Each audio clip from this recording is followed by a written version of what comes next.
Yo, what's up, chat room? We're going camless today. Let me do a quick recap on the stuff that I don't think was shown on stream that I worked on, which was the start of the mana core classes. I'll do this for the recording's sake. The Warlock has Pacts of Will, which give them boons and obligations based off their patron. They get Augment Specialist, Implement Specialist, the ability to disrupt mana, which lets them make an opposed ability check to cause a creature to lose mana, which I think is pretty cool. At 4th level, they get Patron's Bargain, which lets them grant a buff to one of their allies. Or if they have the full pack, they can grant their boon to that ally. Just realized I don't think I put a duration on here.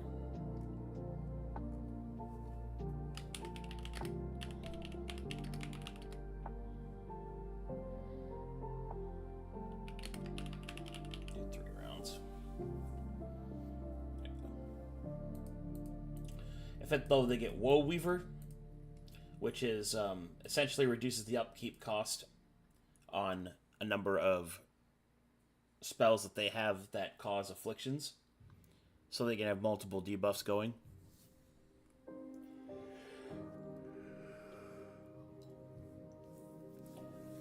Spell Feast is whenever the Warlock would cast a Blast Cone or Line spell.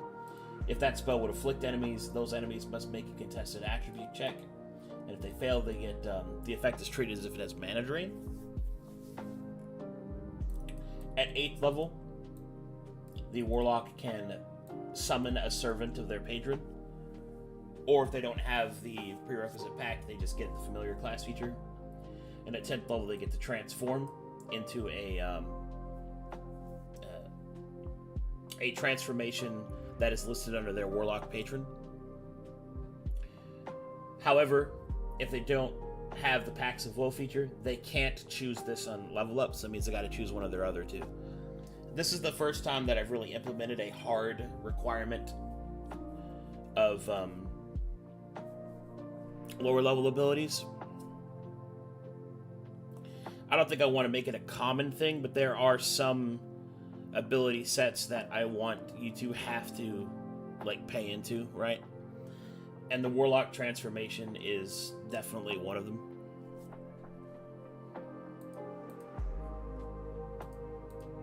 Next up is Wizard. So Wizard has the spell book. And the plan for the Wizard is that they have the ability to store and salvage spell augments. So the Wizard spellbook is not necessarily full of spells. They are filled up with the pieces for spell crafting, which allows a wizard to prepare spells in their spellbook with the augments that they know. So the idea is that augments are going to be kind of like loot in a way that characters can receive, and the wizard can salvage them from books, tomes, manuscripts, and other forms of written materials. So it's a way for me to give, special caster loot and even more special wizard loot, which lets them do some stuff with that. The other idea behind Wizard is that they get to cast one spell a round rather than as many spells as they have mana and action points for.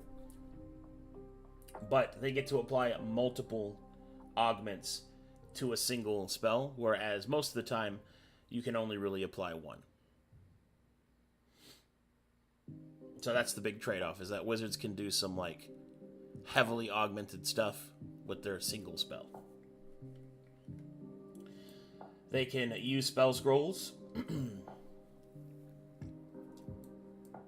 They get lore acumen, which works as a kind of like a miniature legend lore about effects and abilities that you might encounter in the midst of play. It has an action point cost and everything because you can use it in combat as well to learn more.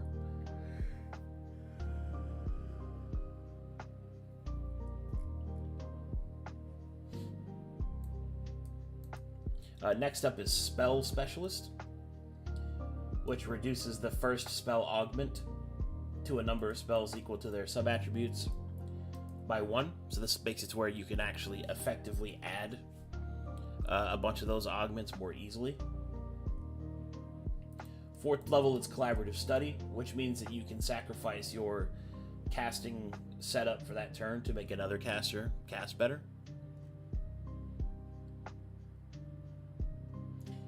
5th level you get Spell Mastery, which essentially gives a scaling version to Spell Specialist. Unraveling Mana makes the removal of negative magic effects to allies and positive magic effects to enemies more beneficial for the wizard because they get their own Collaborative Study ability. At 8th level you get Summon Sanctum, which is you just summon a Wizard Sanctum. And at 10th level you get Spell Matrix, which allows you to just stack spells with augments because all of them are reduced. So it's pretty nice. Or excuse me, the Spell Ascension cost. So in Prism, the idea is that when you cast a spell that is normally a 1st level spell, at a higher level version of itself, it's called you're ascending the spell to the next spell level. So it's upcasting. It's just the keyword for upcasting. But the idea is that a wizard at 10th level can upcast for free. Which, by the way, is incredibly potent. It's going to be huge, which is why it's a 10th level ability.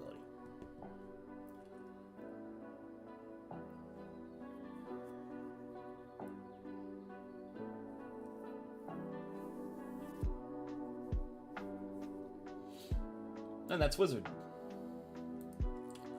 For Archon, which I'm currently at, we have Mana Regalia, which keywords are magic and equipment. The Archon gains proficiency with heavy armor. However, the Archon cannot wear armor. Their armor is constructed by their magic. This functions as normal pieces of equipment, except that it requires that the Archon consumes a piece of armor to recreate it for their Mana Regalia. In addition, the Archon uses their tenacity instead of vigor to determine parameters to wear armor in this way. Special armor properties are retained in this process. So the Archon finds armor pieces for their layered armor set, destroys them, and replicates them as mage armor, essentially. So the idea is that the Archon builds a magical, like a suit of actual magic armor around them, made up of the pieces of armor that they found.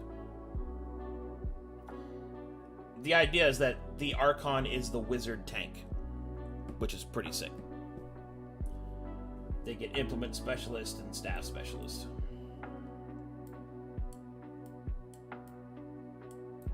And there you go, that's as far as I got last night.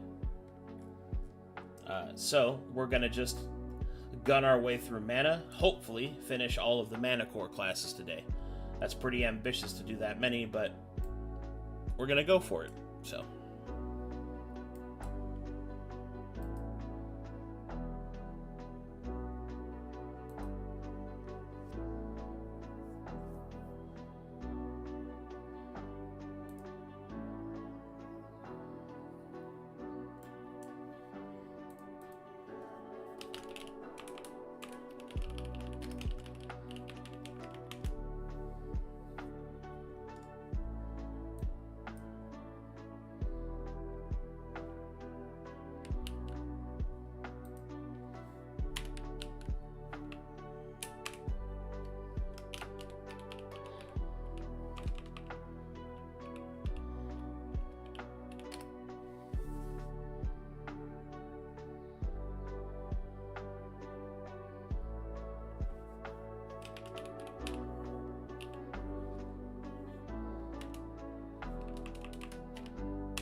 double check reinforce, make sure that does what I want it to do.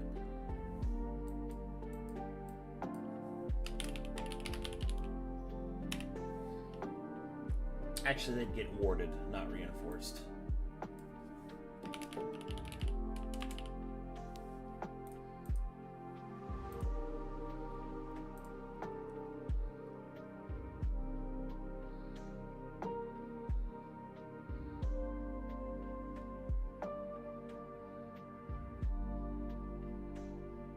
Yeah, that's good. It's a solid effect.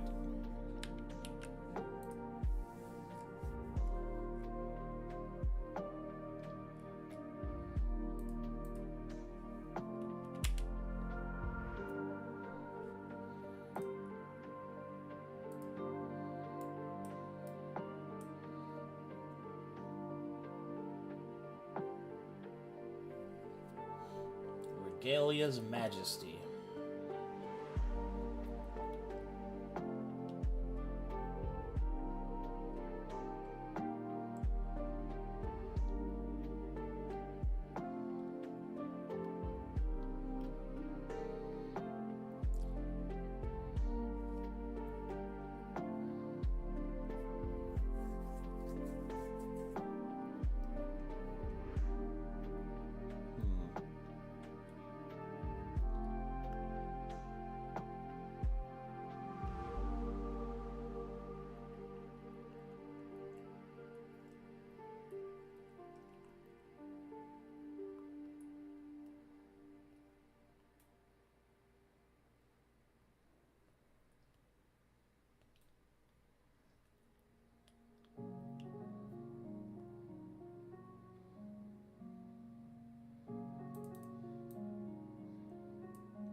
Yeah, I think I want that to be the 5th level. To come up with a new ability.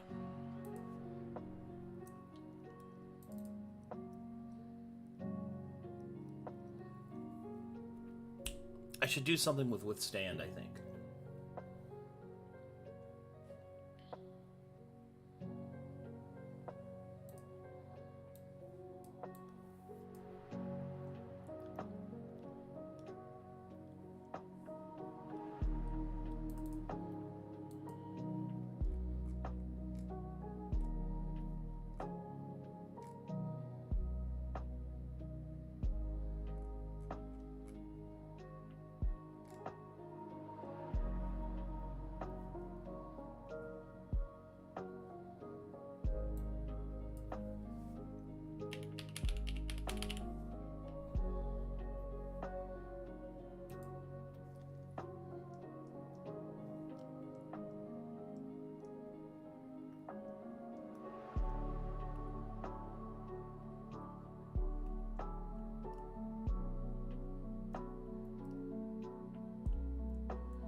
I should define what this does.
we go.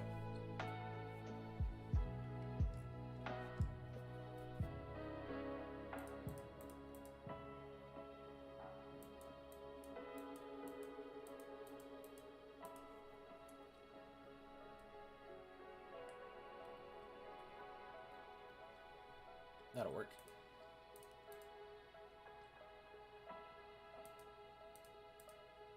Yeah, we'll do something with withstand. So we'll do something like...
Infused stance, I think.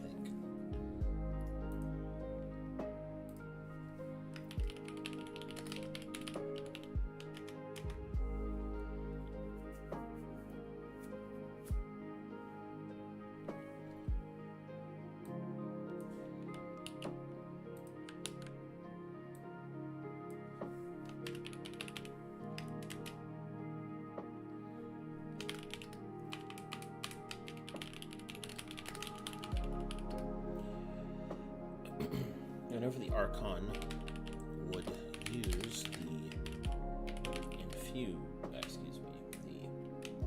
withstand for action.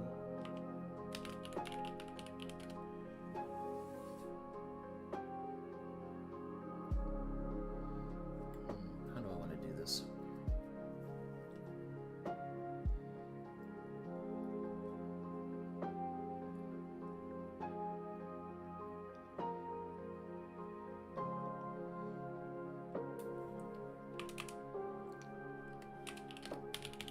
They may also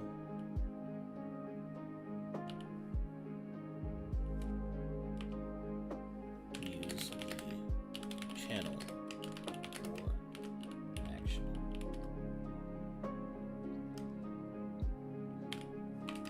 Channel used this way does not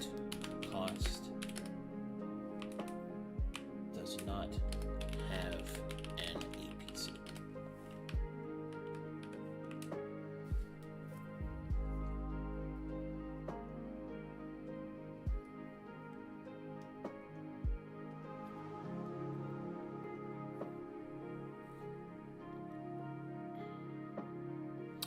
Cup of the Creator.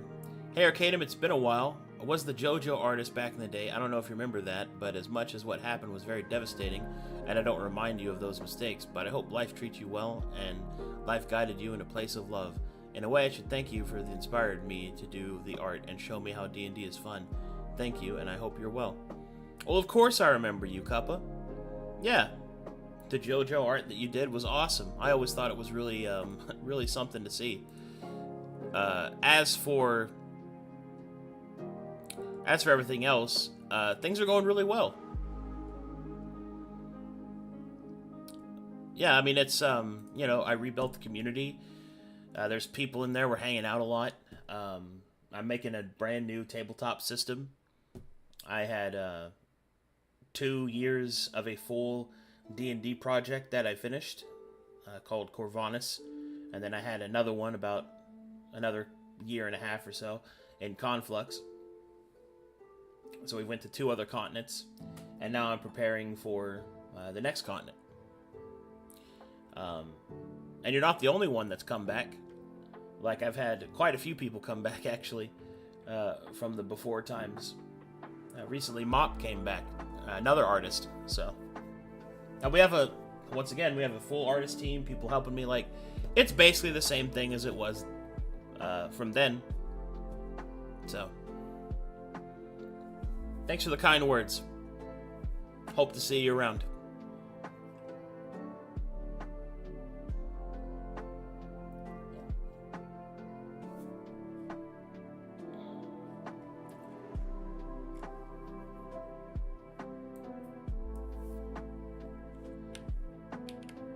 Were you the one that drew the JoJo art of the hand puppets? Also?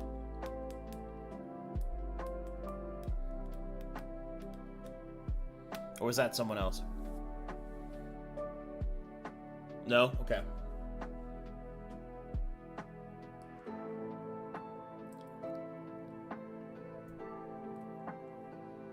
Because I remember there was like 3 people that did JoJo art. And they were all of them really good. So.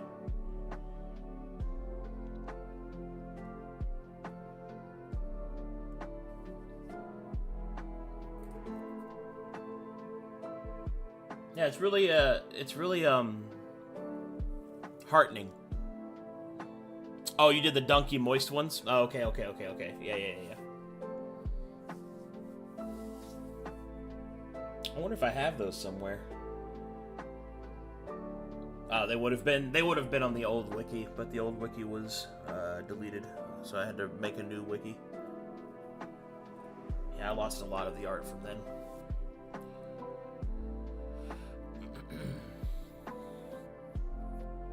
When I think of old artists, I think of Magic Fire. Yeah. I think of a lot of people. We had so many artists. So many artists.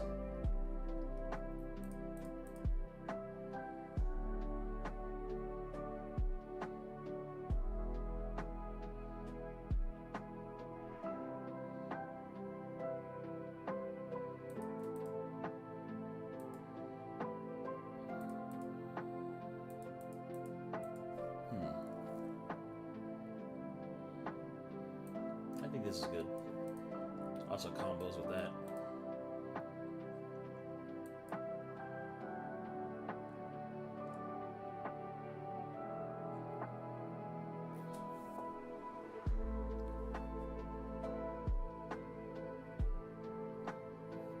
But yeah, man, it's really good to see you.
Hmm.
If they are not at their maximum MP, they gain 1 courage. If they are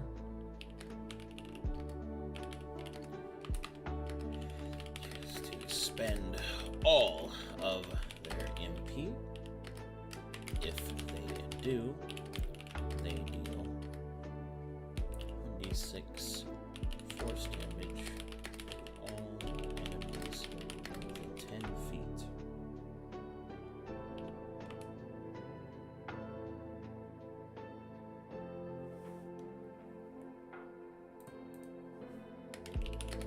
Point of mana. Spend this way to all enemies within 10 feet.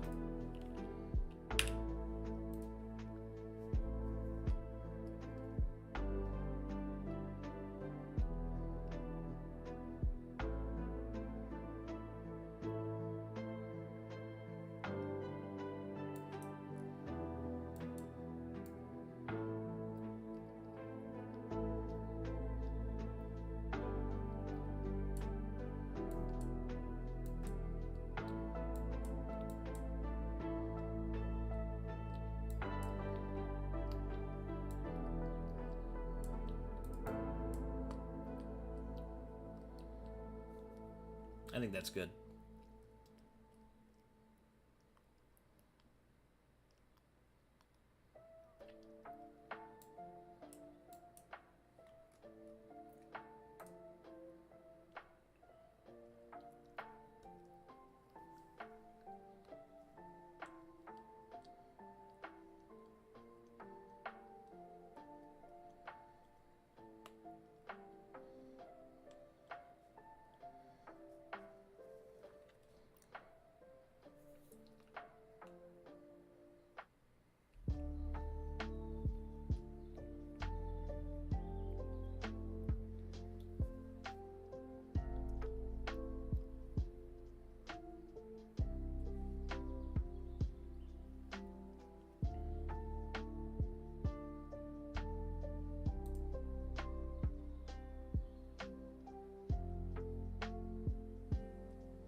No, I intended to use an attribute. I was just thinking about which ones.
I think that's good.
The new continent is called Alien Class, yeah.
There is a wiki.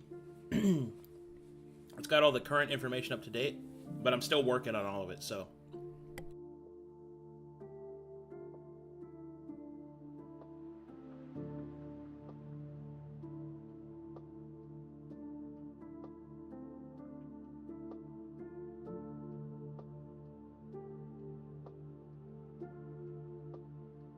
No problem.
Yeah, I mean, all the keywords are going to be defined. I have no intention of leaving any of them undefined.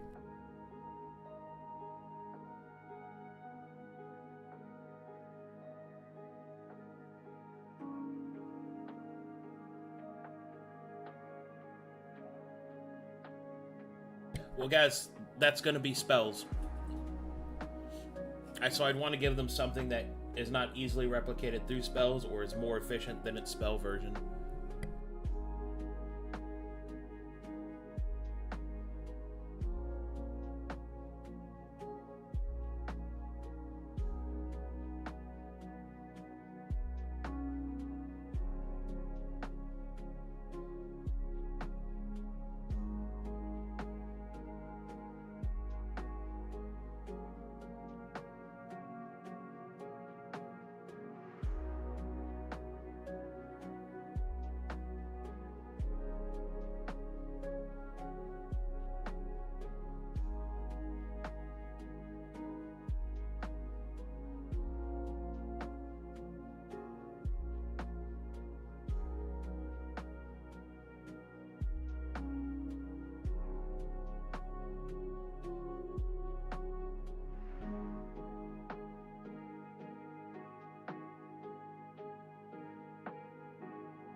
Sorry guys, I'm snacking right now, so I'm not moving or doing anything. I'm just trying to eat real quick and then continue.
Alright, feels good. That's a solid ability. Oh, over, I gotta do the other.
This one I'm kind of stuck on. Because there's a lot of ideas of what I could do at 10th level for the Archon, but it's like I have to choose one that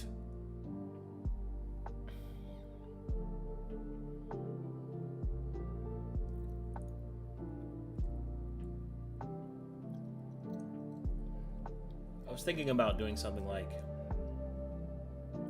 grants you a fly speed or something, but that seems kind of weak for 10th level.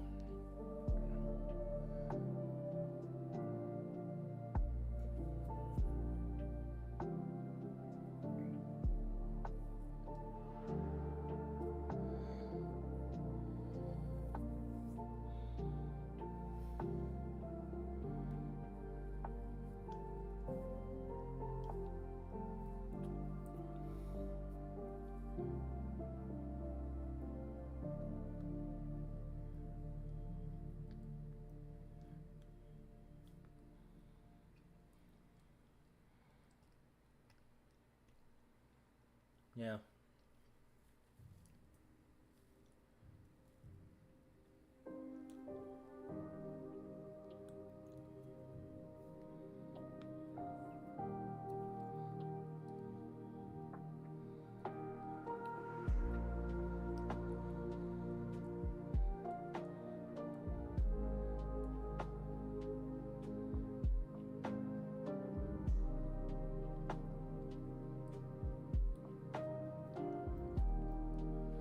There's an idea.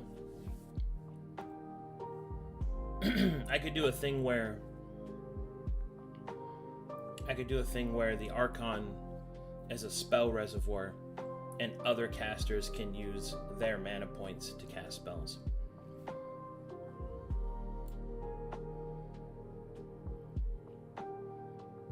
That could be something.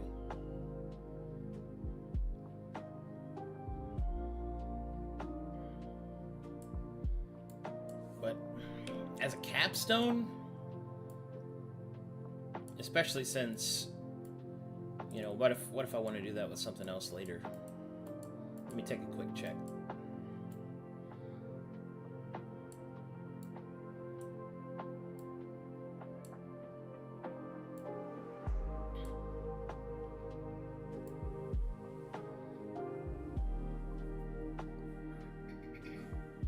Yeah.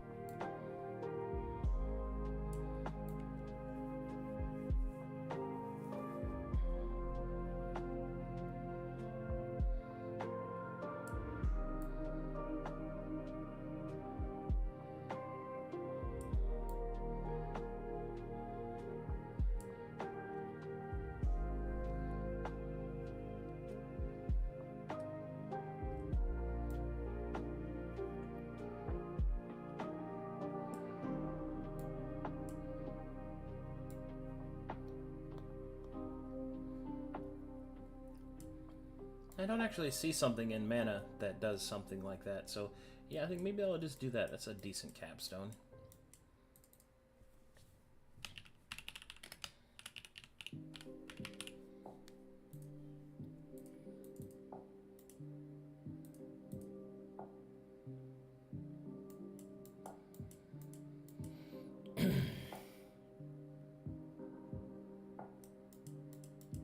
Actually, well, the sorcerer isn't going to be like that this time.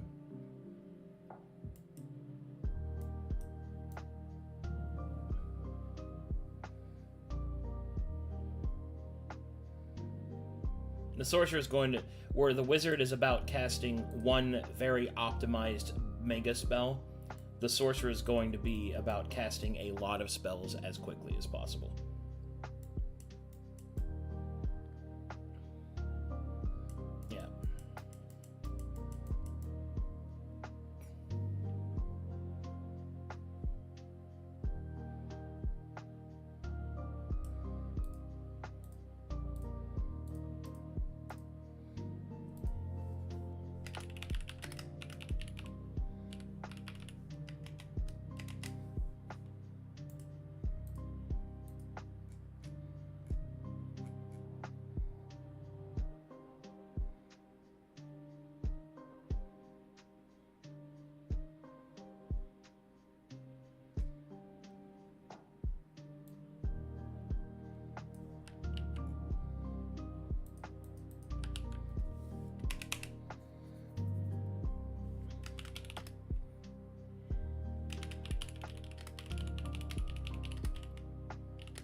Is that good enough for a capstone? I feel like it's good, but is it sexy enough? Like, it might seem boring.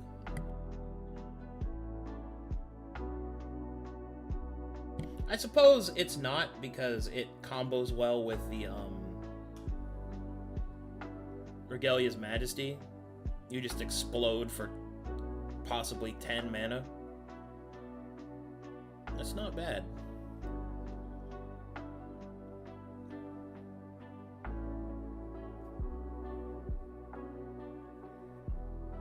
It'd be fairly easy for the character to get it back to his enemy's attack.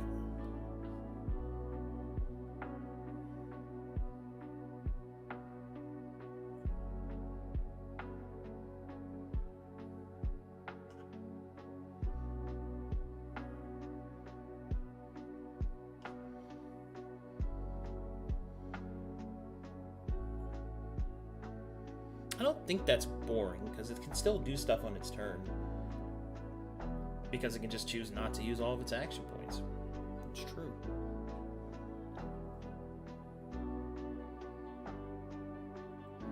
I feel like, though, it should do something that the Archon benefits from.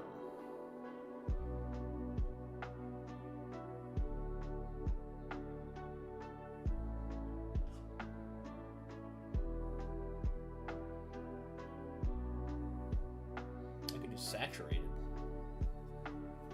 Like the Archon gains saturated whenever another ally uses their mana.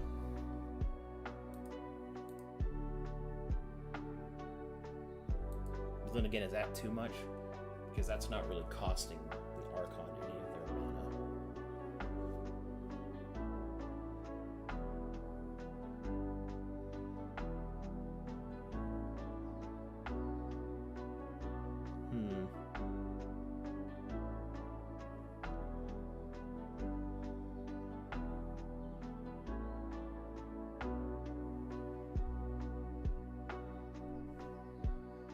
Make it to where the Archon starts every fight with saturated.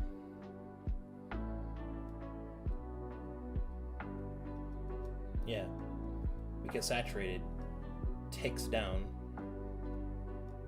and it is a level 10 ability, so I don't mind giving them good shit. Yeah, let's do that. They just start the fight with a decent amount of saturation.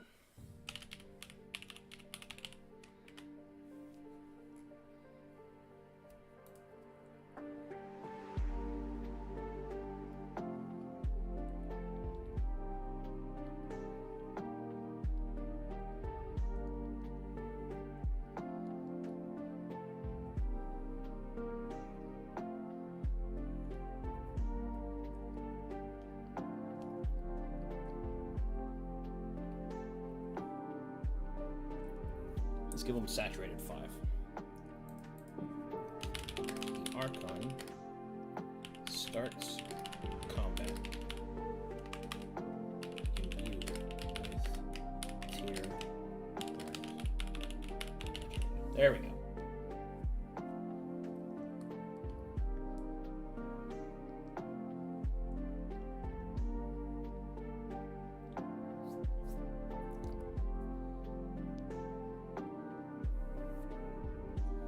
Not bad. Not bad, pretty good.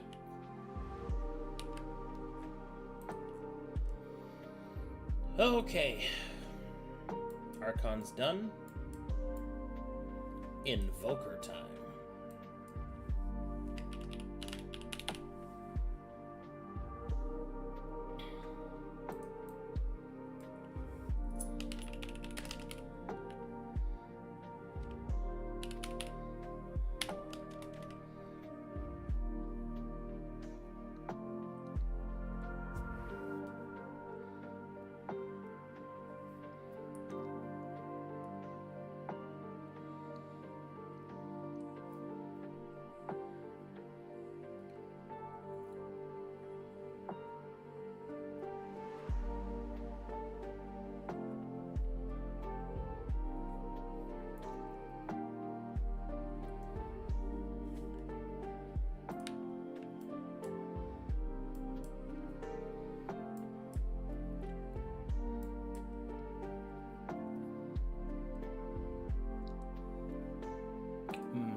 think about this one.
Man, I'm gonna have to think about this. What's up, Liquid Atom?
Doesn't it feel bad knowing that all this time spent making this system and still players will break it in the most unexpected ways? I mean, no. That doesn't feel bad. That just means people are playing it. I don't view that as a bad thing.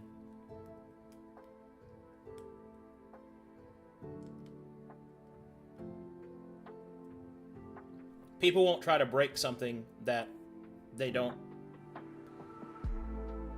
play with, right? Like, they have to play with it in order to try and break it, right?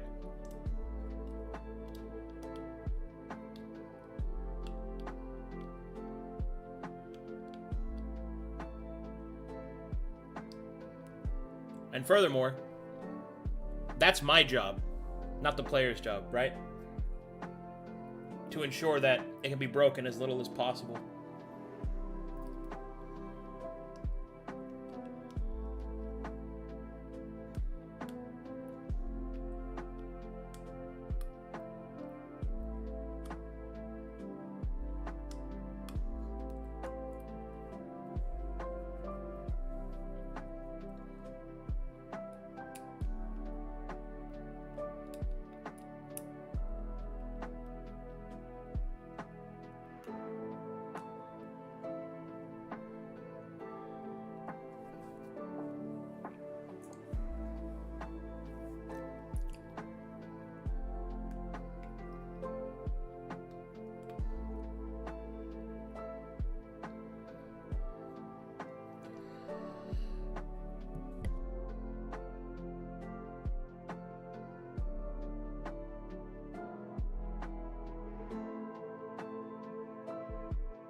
I suppose it can be stressful that I might miss something or that I might make a mistake, but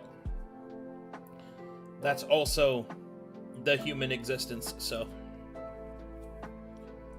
I'm much more focused on trying to make the game easier to understand while still letting there be enough depth in order for people to explore and create, right? Within the confines of the system. Also, what I consider to be broken and what other people consider to be broken are probably vastly different. In fact, I think that the whole concept of this is broken, wow, is like, I think it's one of those things that's been misdiagnosed so much to the point that it basically has lost meaning. Like, some people think like Monk is broken in base 5e, and it's like, it's just, to say something is broken in the way that the nomenclature is supposed to mean is that there is a build or combination of effects that exist in such a way as their existence is toxic to the game and makes the game smaller. That's pretty much the only thing that I would really consider to be broken in a system. Is that by the meta requirement to be competitive, even if it's not a competitive game, is that the existence of such a structure makes the game smaller, because it's not that it's powerful, it's that other pieces are no longer even considered. This is a classic example of that I have is in Pathfinder 1st edition. Rogues had the unique ability to trap find. They had the unique effect of being able to gain a substantial bonus to traps and being able to disable magical traps and stuff like that. It was a unique niche that the rogue has, right? And then, through the concourse of all the supplements and all the new stuff that they made for Pathfinder, in order to make those new options more appealing and to make them more credible, what they did is they started to add other core aspects of other characters, other classes and stuff, onto them. So what they ended up doing was power creeping the entire game. And because they power creeped the entire game, what ended up happening is that every single, like, even close-ish to a roguelike behavior with spellcasting and with martial capabilities and all this, all started to get trap finding.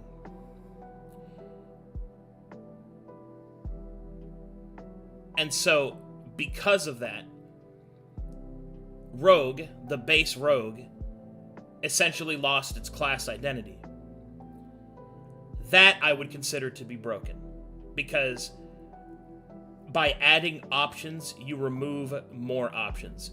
Because not only did you remove rogues, the base Rogue, but you removed all the subtypes of Rogue. Because one of the main iconic abilities that it gets is trap finding. And if the only thing that you really want from Rogue is trap finding, which is the case in many different instances, then you could just pick something else and be better. So having more, at any point in which adding something makes the game lose more, that's where I consider it to be broken.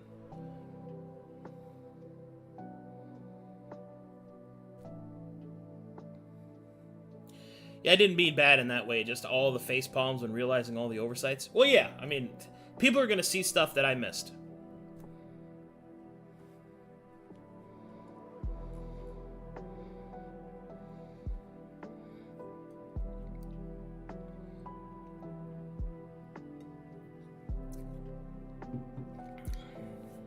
I ain't worried about that, though. That's what testing is for.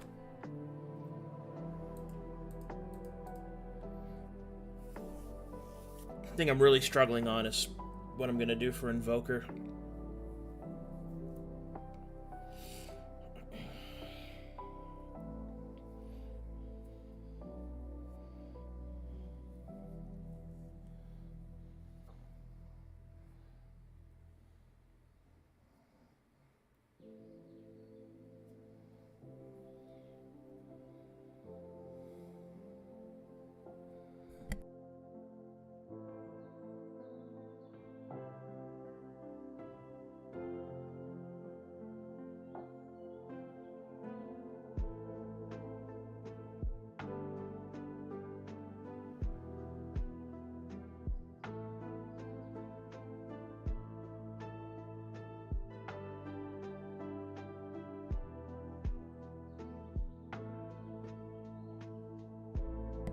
I got it.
So the idea is that the invoker casts a spell with an augment.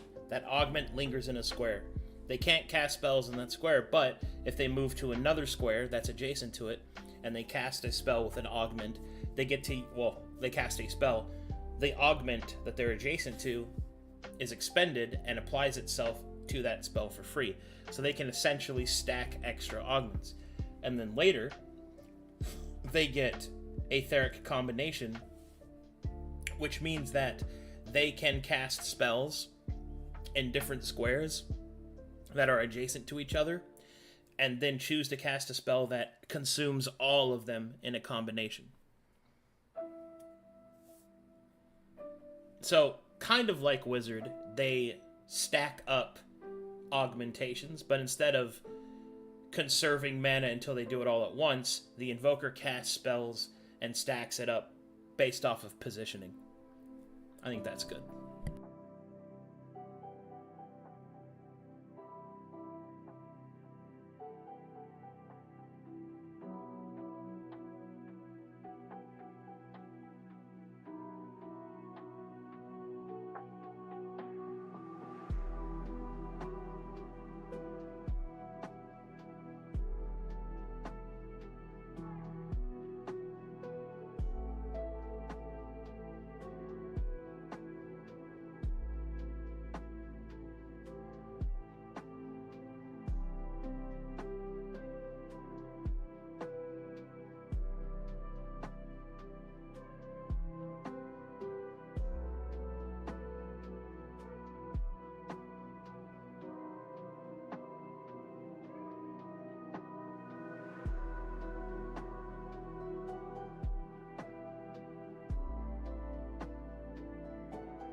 Man, this is awesome.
Liquid Atom asks, any estimates when we will see the Prism in action? Well, the goal is that by the end of the month to have the classes done so that we can start playtesting in August, which will probably begin with pre-constructed characters by myself, and then I will have players do combat scenarios from that pool of pre-constructed characters. in the hopes that we will be able to really test out their effects and abilities and whatnot. And we'll probably test it out in Foundry using the just using the 5e system as a stand-in, as I'll be sending this over to be constructed.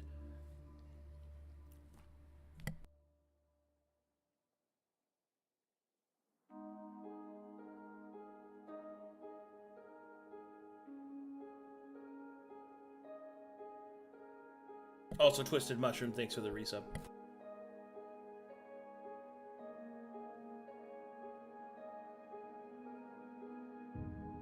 I'll also be opening it up to pre-orders probably next month.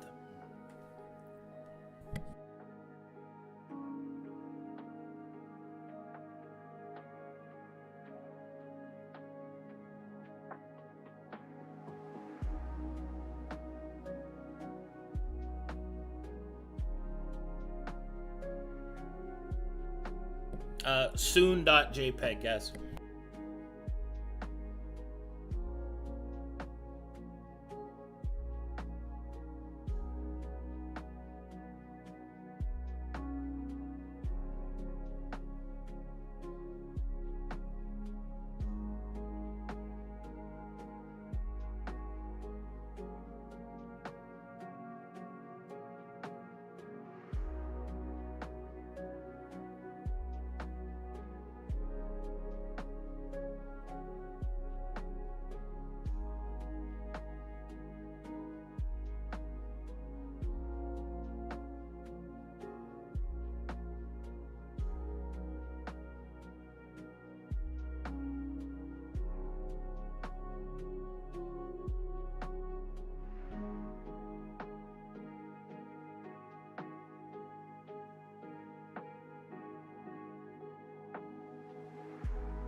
Blech.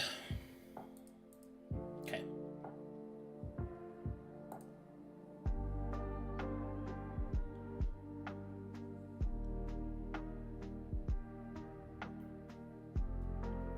Let's just say my Prism. Okay. This echo feature on the Invoker seems cool. Yeah, I think it's going to be awesome. It's going to be like you cast a spell with augmentations and then you stand like adjacent to it on the next round. Like, so you have to position, you have to cast spells. I think it'll work. It also makes the Invoker a more movement-based caster, which is kind of cool. So positioning matters and stuff like that.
Okay, let's see.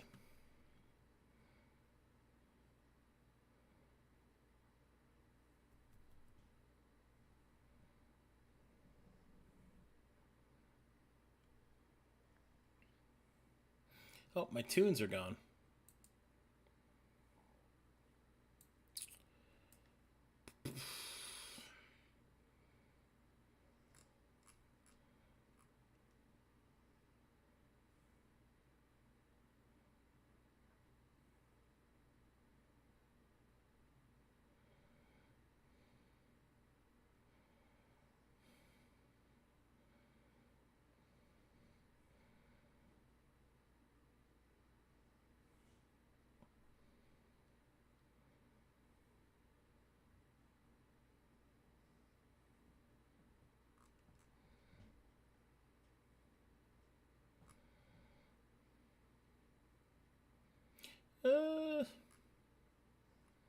What do I want to listen to?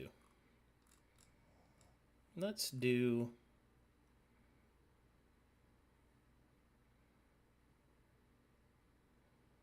Let's do some Claire Obscura.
Dans là-haut sera ravi, les toits à sœur noire fera.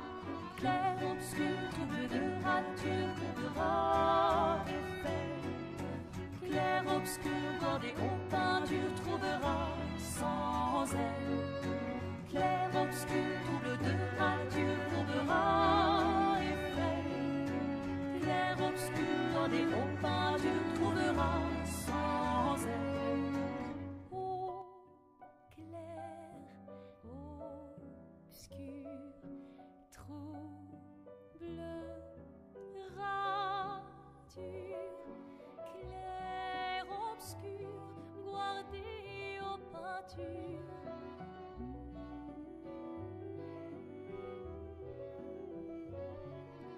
Clair, obscur, trouble de rature, couvrera effet. Clair, obscur, guardé aux peintures, trouvera sans elle. Clair, obscur, trouble de rature, trouvera effet. Clair, obscur, guardé aux peintures, trouvera sans elle.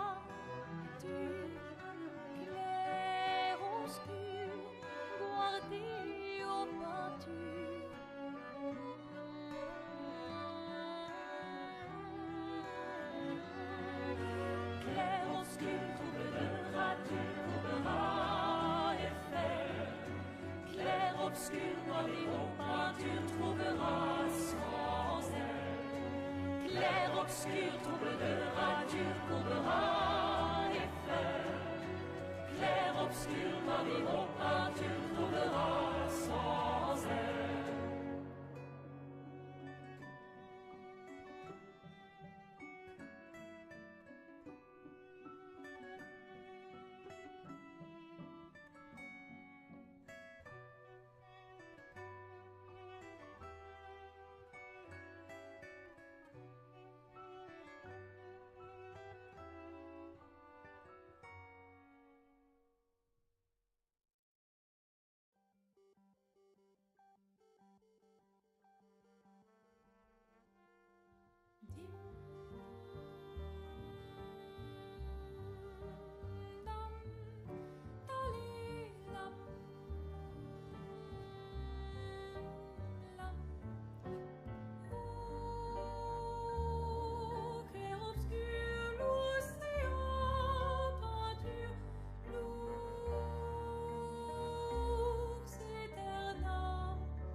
Oh, this is coming along, chat. We are cranking it out.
Will most magical classes be able to add additional colors to the casting? No. Most classes. I'm getting ahead of myself. The ability to add additional colors of magic is a rare effect that is usually behind several parameter walls. Like the druid can do it, but only if they channel mana in the actual space of their vow of the land. The invoker can do it if they get the right combination of things, like all at once.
étincelle, fragment essentiel, éclat, clarté,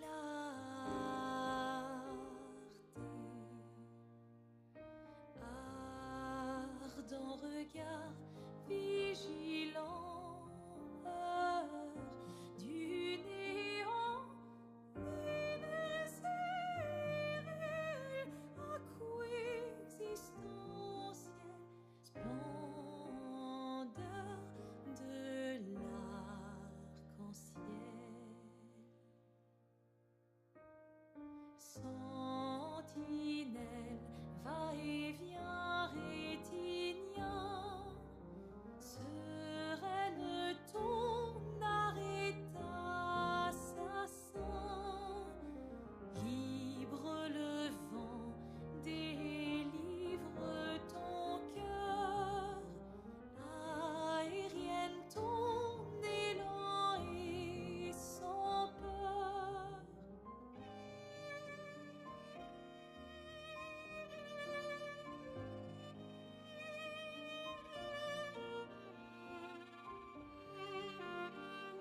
Ciel, ton chagrin annuel t'ôte l'éternel, éveille, veilleuse,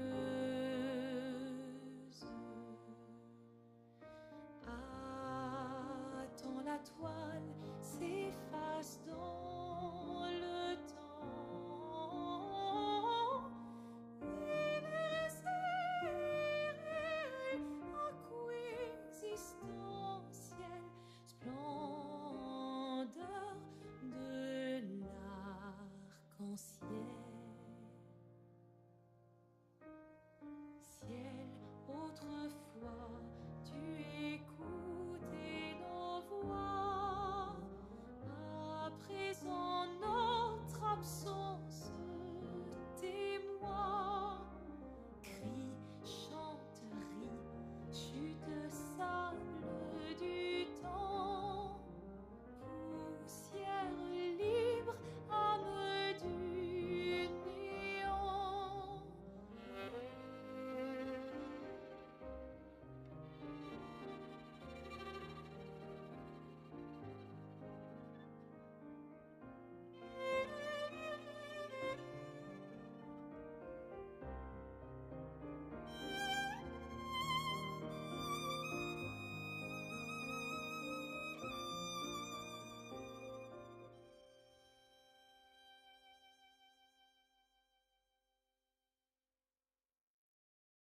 Este tonere marina,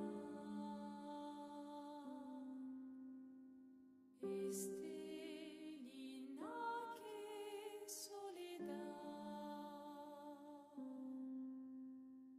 tona l'ora tovla, alina.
Yo, what's up, Mop? You know, it's funny you got here, Mop. We had another artist from the old Discord in the old days come back around. It was one of the JoJo artists. Isn't that wild?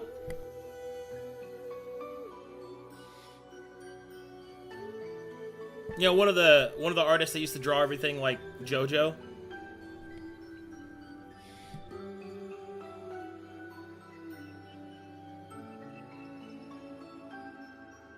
I know, right?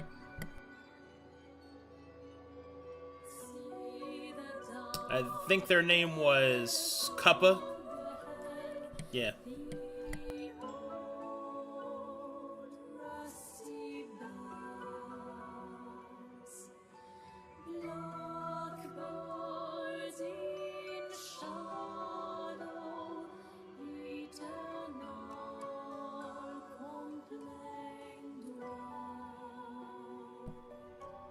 Can let you speak with Toman. Well, that's the Invokers are a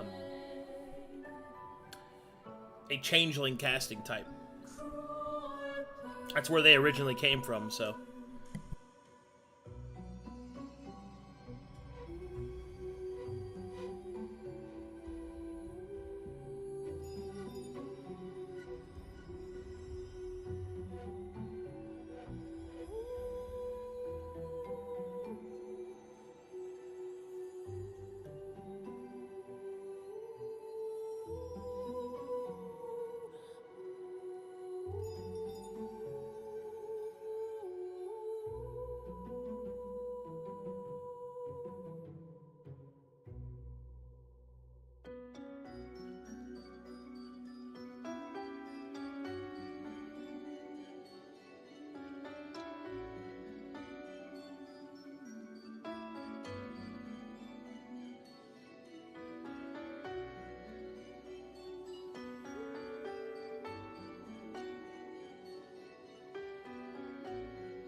To really give this one a think, because I want it to stand out, but I don't want it to be too strong.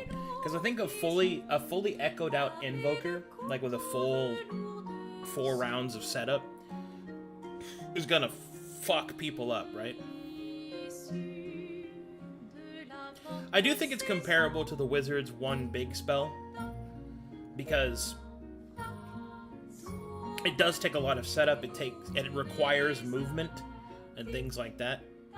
So there's a lot of, you know, things that can go wrong. Like an Invoker that can't move is like fucked, right?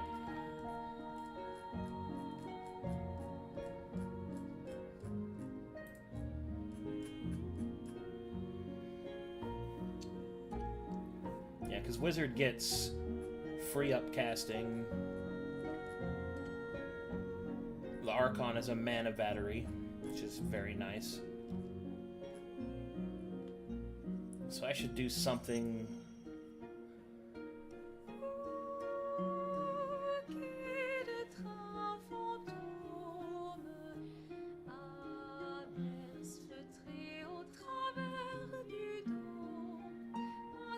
Oh, I think I got it. Whenever the Invoker would consume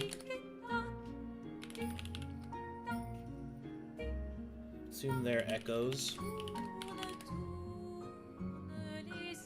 the echoes form into a singular grand echo, and instead of being consumed. This grand echo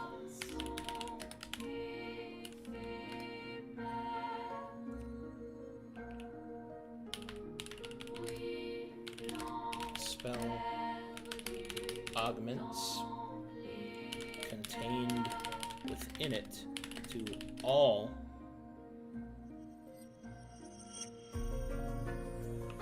to the invoker and all allies of the invoker to spells being cast.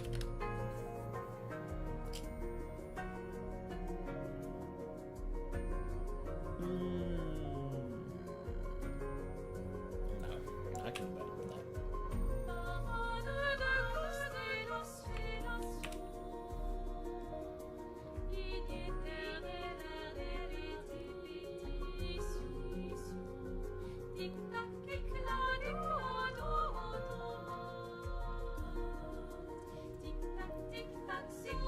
Now think about this.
Accord silencieux de nos âmes, lèvres fantômes, et râles pâles.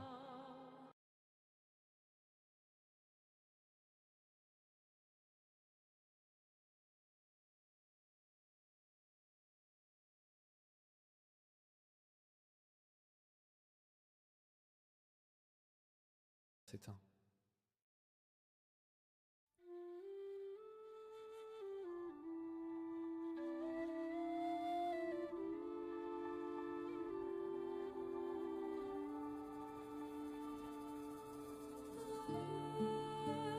Dans sa robe, elle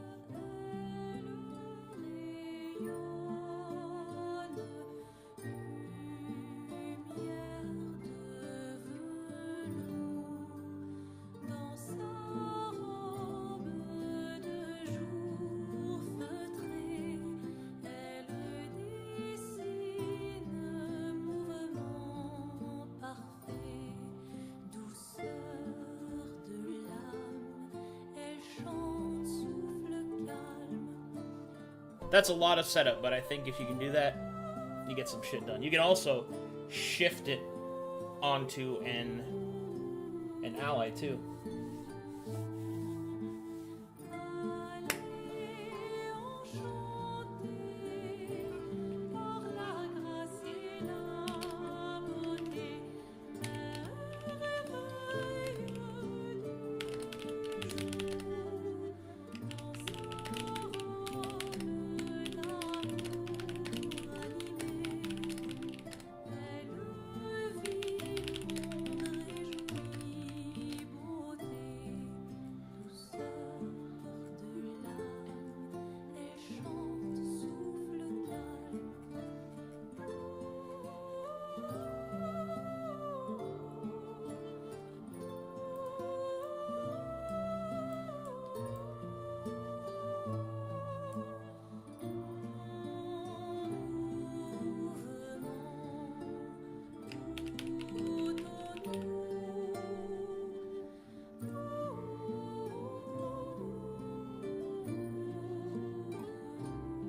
Can we getting that shit done?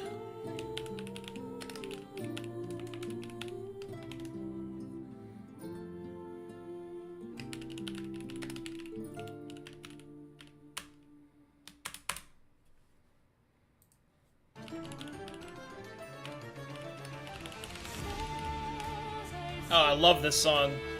This is the boss fight music for Siren. This song is so good. One of my favorite jams.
Oh yeah, this is gonna be awesome.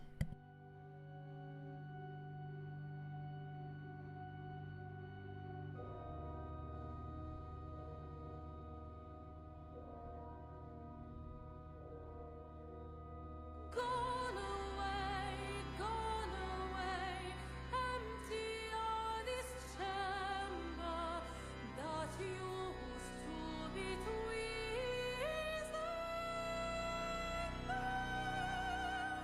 glowing bright and fierce and proud.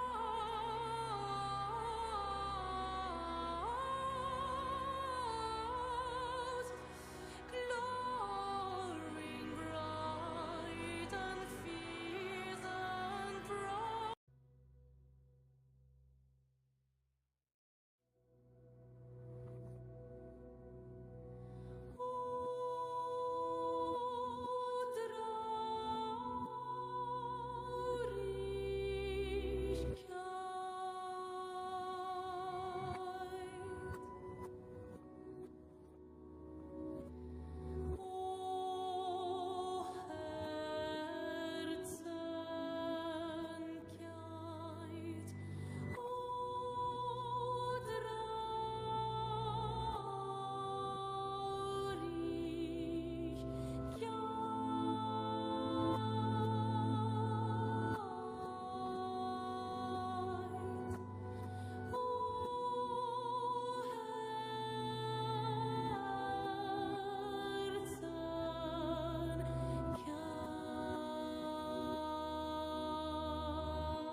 So the idea is that the inscriber has the capacity to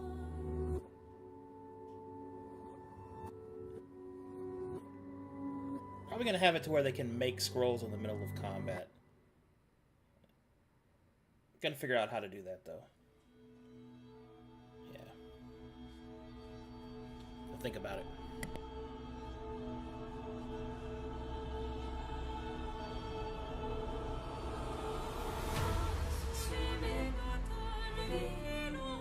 No, there's the Visage boss music.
This is a noodle scratcher here. What am I going to do with this? Let me think about this.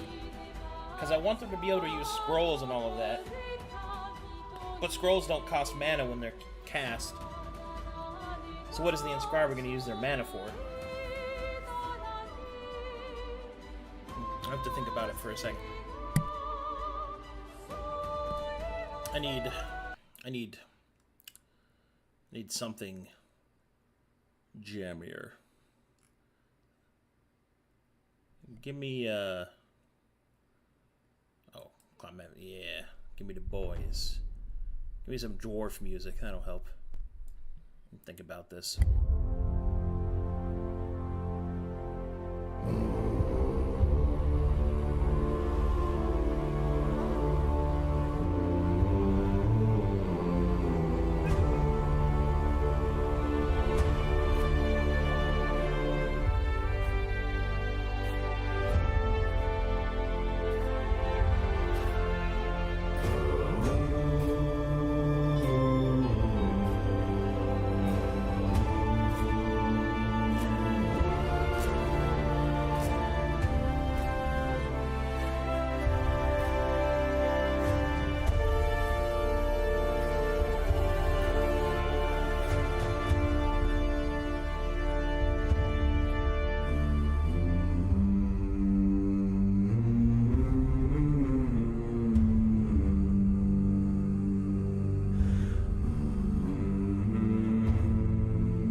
Mountains cold,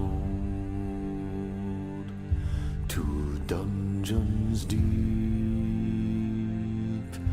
and caverns old.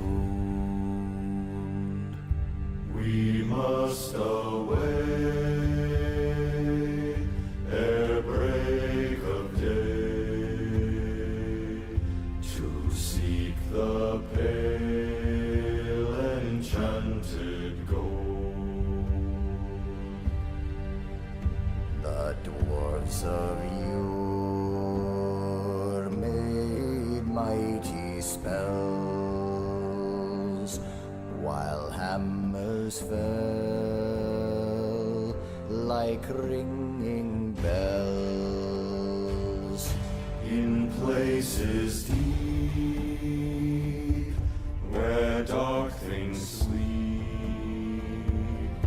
in hollow halls beneath the fells, for ancient king and elvish lord, there many a gleaming golden horde they shaped and wrought, and light they caught to hide in gems on hilt of sword, on silver necklaces they strung the flowering stars, on crowns they hung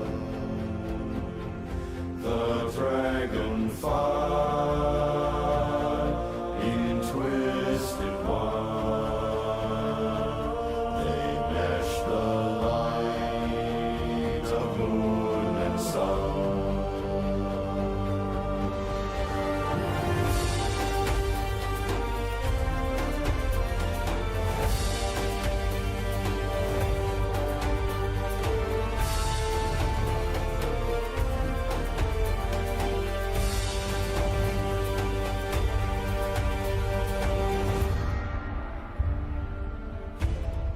Far over the misty mountains cold, to dungeons deep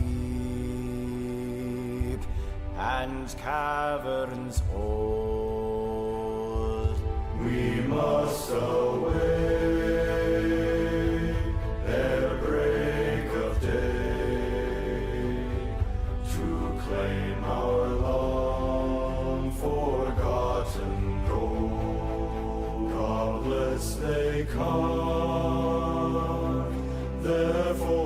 censers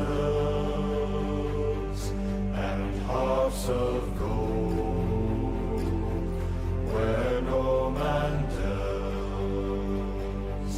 There lay they long, and many a song was sung unheard by men or else.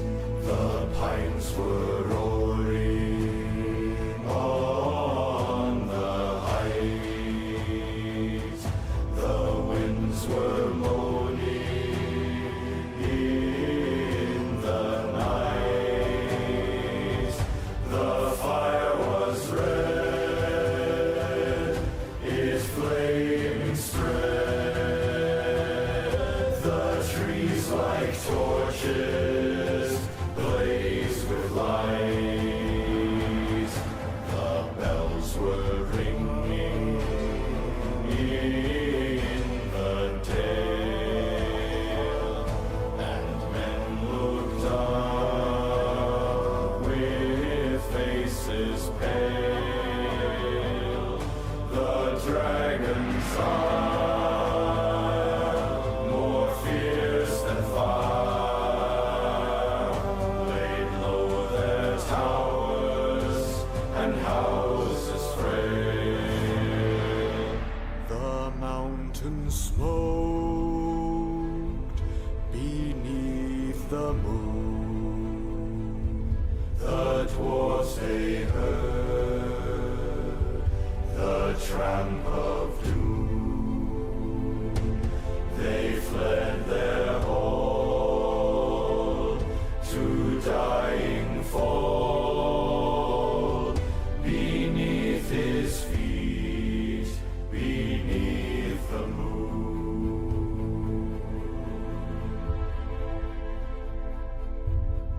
Far over the misty mountains gray, to dungeons deep and caverns dim, we must away ere break of day, to win our hearts and gold from him.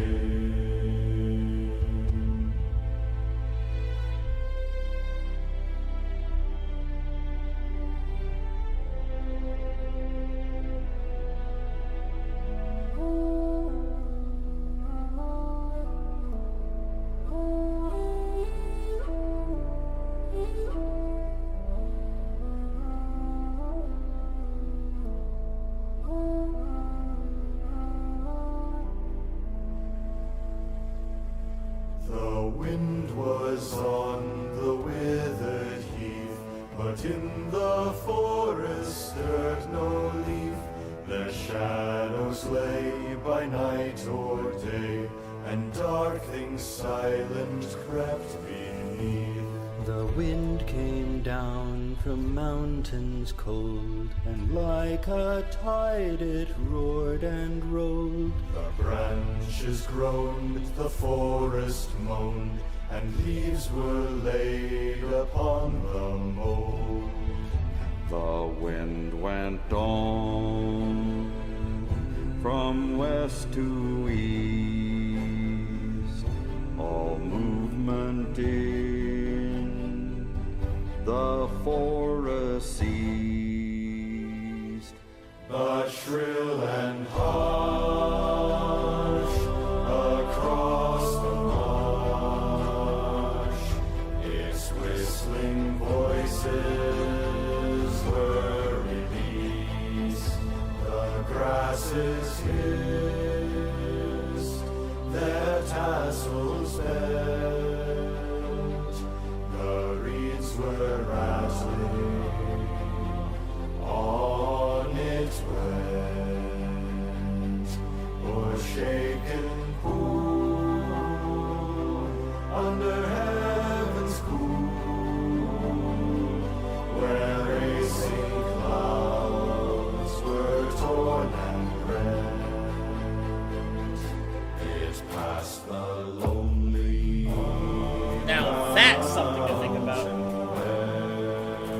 that's a good one. I gotta talk my way through this. So the idea is you have the action point cost of pulling out a weapon and a shield, but instead of spending action points, you spend mana to attack with them.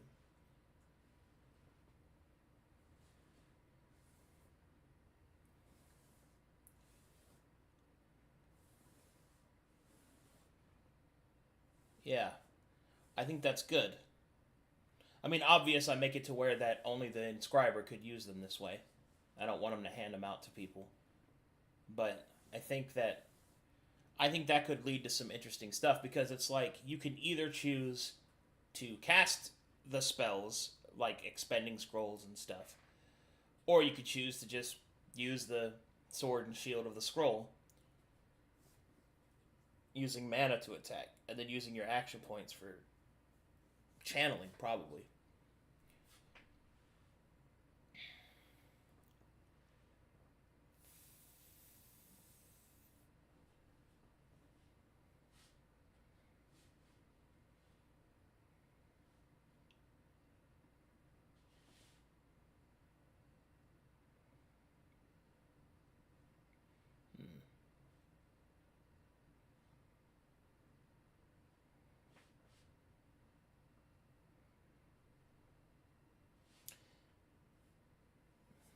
What about if you mix it, though?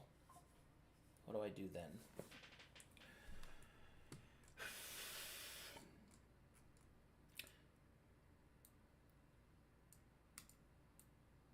Like, let's say somebody takes Room Mage and, like, Invoker. So we've got Room Mage, we've got Spell Savant. Casting from a scroll is still casting, so all cast triggers should still work.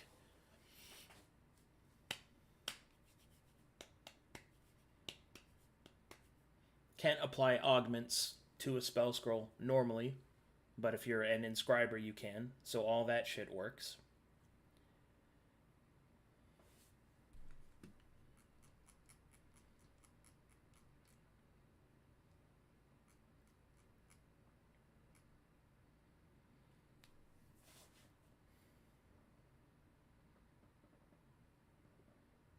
You could also go Inscriber for Iron Parchment and go Archon and be a serious fucking tank.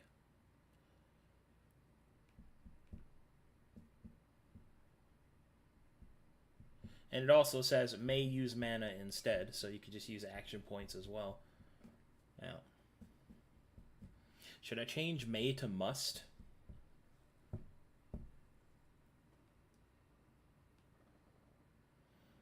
If I choose, okay, so if I make it to where you have to choose mana,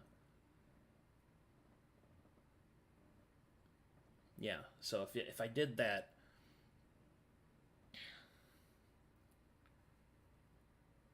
then they're going to have to channel, which essentially is the same thing as spending the action points to use it anyway.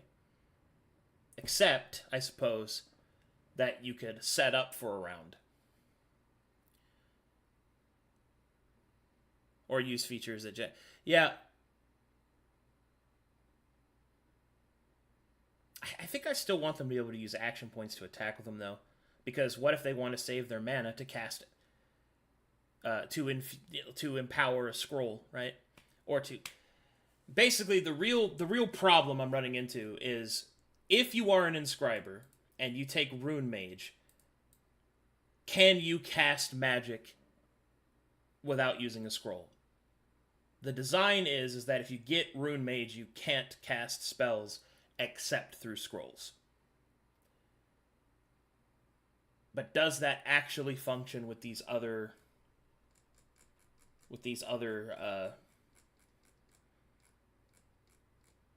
classes? I actually don't see anything here that says that they wouldn't be able to.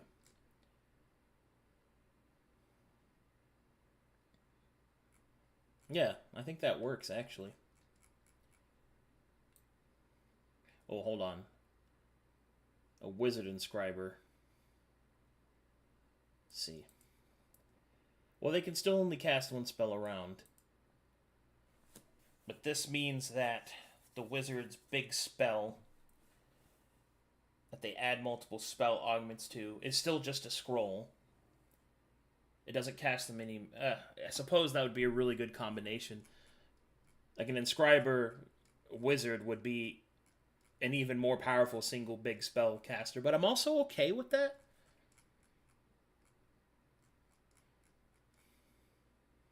Yeah, that seems good to me, and that doesn't seem like a bad thing. I think the others are still competitive.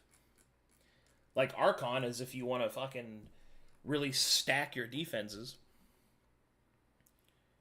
Yeah, I think this works because if you want to use the inscriber stuff, you have to pre-prepare all of your shit anyway. I think that's good. Yeah, and the wizard's about that. Yeah, okay. I think it works. I think it's work. All right, I'll be right back, guys. I gotta go to the bathroom. I'm gonna throw up some dwarf music. And swept above the dragon's head, black and dark, lay boulders stark, and flying smoke was in the air. It left the world and took its flight over the wide seas of the night. The moon set sail upon the gale, and stars were fanned to leaping light under the mountain, dark and tall.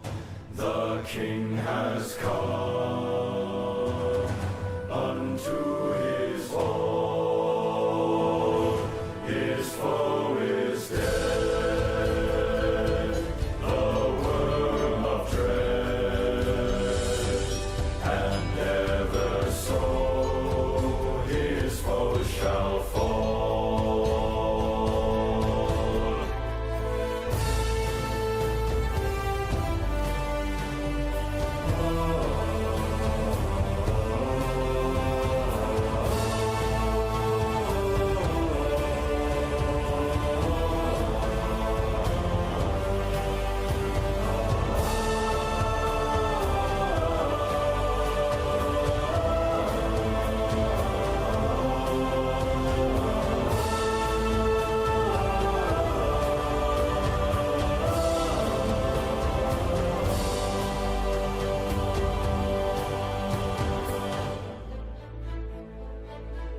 The sword is sharp,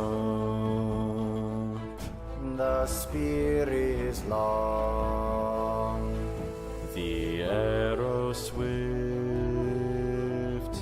the gate is strong, the heart is bold, that looks on gold. The dwarfs no more shall suffer wrong. The dwarfs of yore made mighty spells, while hammers fell like ringing bells in places deep where dark things sleep, in hollow halls beneath the fells. On silver necklaces they strung the light of stars, on crowns they hung. dragon fire from twisted heart. A melody of hearts they run. Oh, yeah, man. The mountain throne once more is freed. O wandering folk, the summons heed. Come haste, across the waste. The Alright, here we go. King of friend and kin has need. Now call we over the mountains cold. Come back unto the caverns old. Here at the gates, the King awaits. His hands are rich with gems and gold. The King is come unto his hall. Under the mountain, dark and tall, the worm of dread is slain and dead, and ever so our foes shall fall.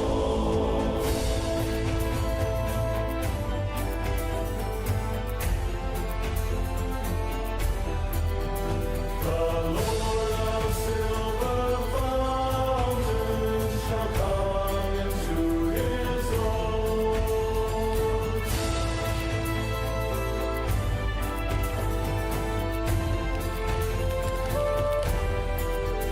His host shall echo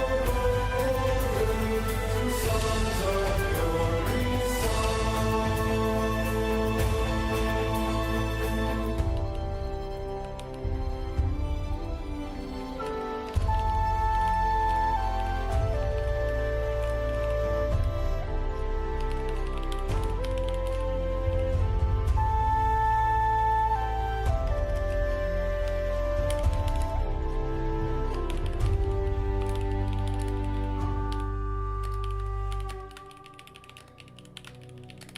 Farewell we call to hearth and hall. The wind may blow and rain may fall. We must away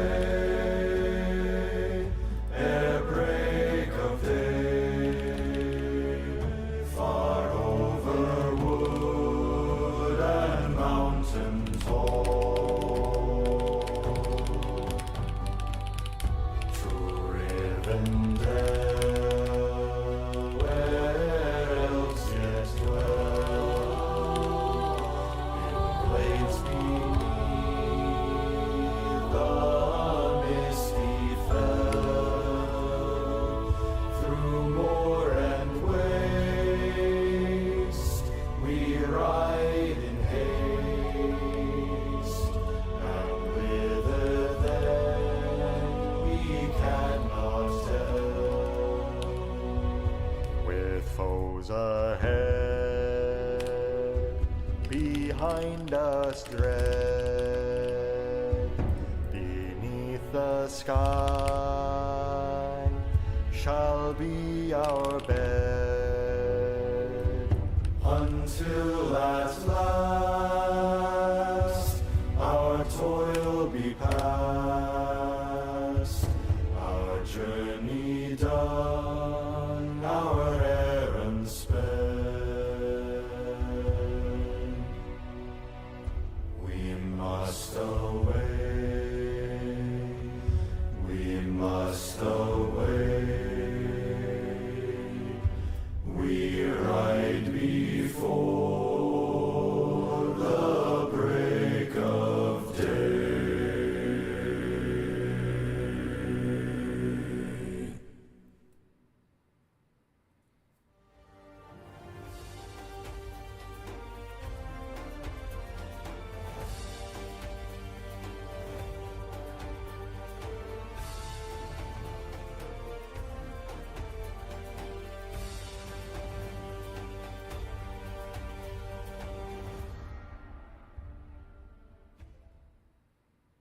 She takes the time to Oh understand my god, his no, unique stop!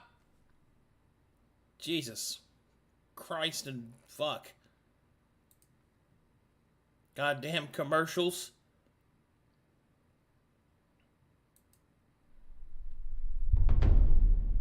That scared the shit out of me, dude. Whoa! Beware, beware, the daughter of the sea. Beware, I heard him cry. His words carried upon the ocean breeze as he sank beneath the tide.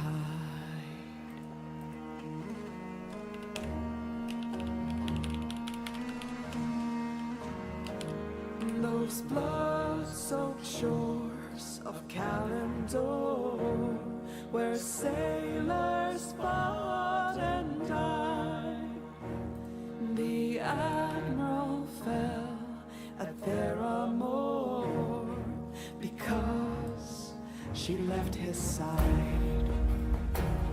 Why this, oh daughter of the sea? Why this, did you forget your seaside days? Always the pride of our nation's eyes. How could she go astray? When she did flee across the ocean deep, the admiral followed west. What else but sail to save a daughter's life, and pray she still drew breath. Why this, oh daughter of the sea? Why this, did you forget your seaside days? Always the pride of our nation's eyes. How could she go astray? But there he found, upon those distant shores, enemies powerless. But when he faced those savage foes, his daughter stood aside. And buried deep beneath the waves, betrayed by family, to his nation with his last breath cried, "Be with the daughter of the sea." Why this, oh daughter of the sea? Why this, did you forget your seaside days? Always the pride of our nation's eyes. How could she go astray? I heard, across a moonlit sea, the old voice warning me. Beware, beware, the daughter of the sea. Beware, beware of me.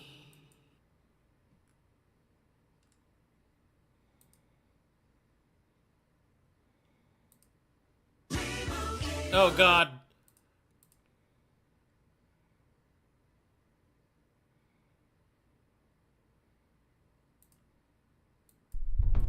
Fucking commercials. Ugh. I'm over here trying to jam.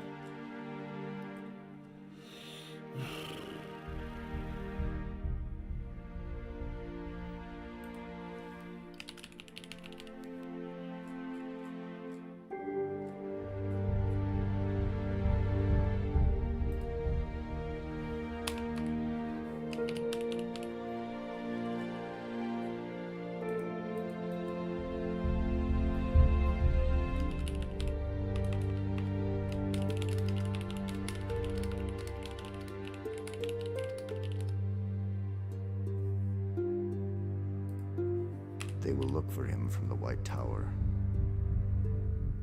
But he will not return, from mountain or from sea.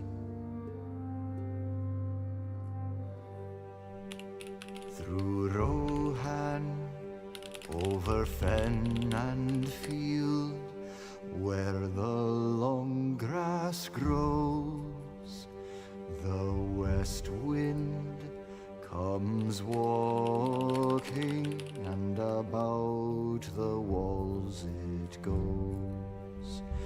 What news from the west, O wandering wind, do you bring to me tonight?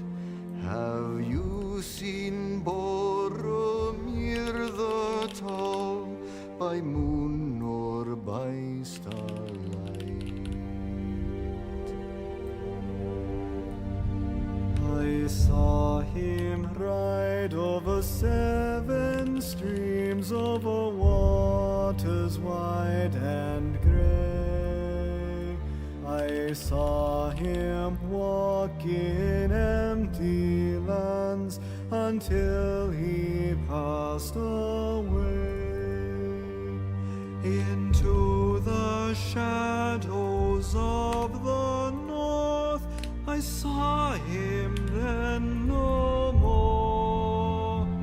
The north wind may have heard the horn of the son of Denethor.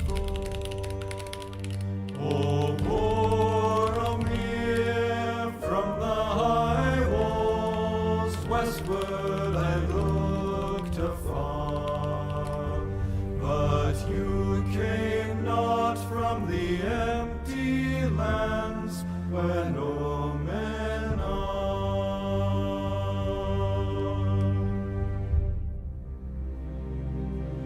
From the mouths of the sea, the south wind flies.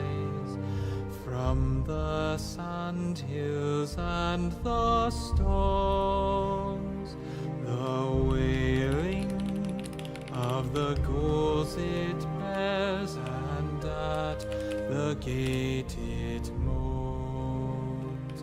What news from the south, O sighing wind, do you bring to me at eve?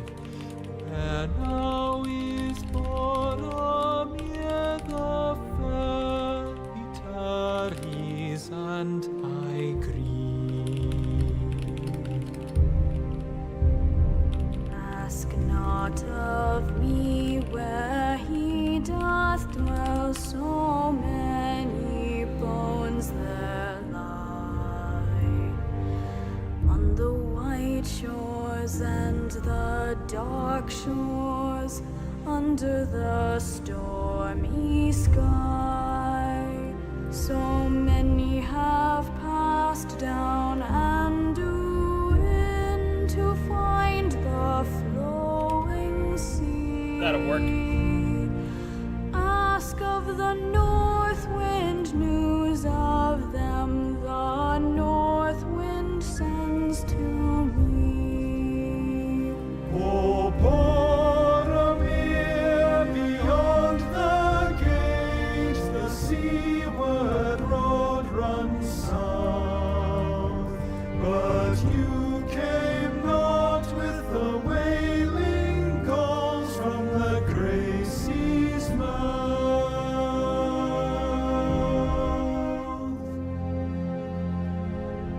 From the gate of kings the north wind rides, and past the roaring falls, and clear and cold about the tower its loud horn calls. What news from the north, O mighty wind, do you bring to me today? What news of Boromir the bold, for he is long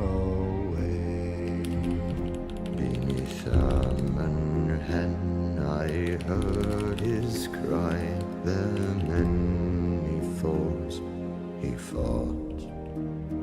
His cloven shield, his broken sword, they to the water brought.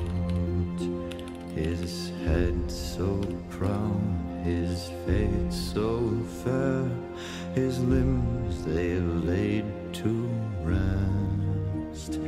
And Raros, golden Raros falls, bore him upon its breast.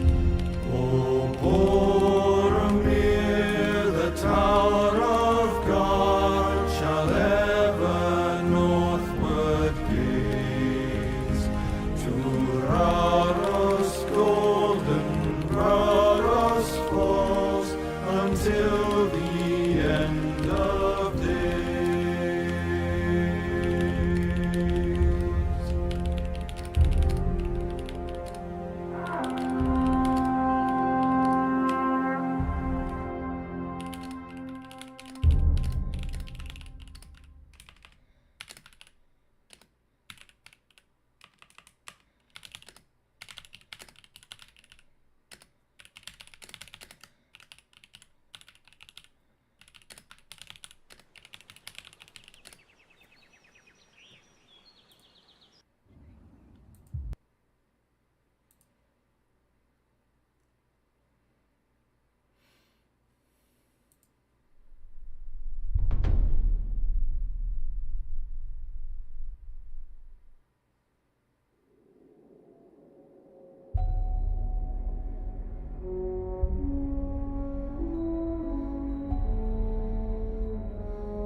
Begin now the vigil, strike a light, the torches illumine the sigil of the King of Winter Deep. Prepare now in gladness the feast of yearly passage. Drive out gloom and sadness from the halls of Winter Deep.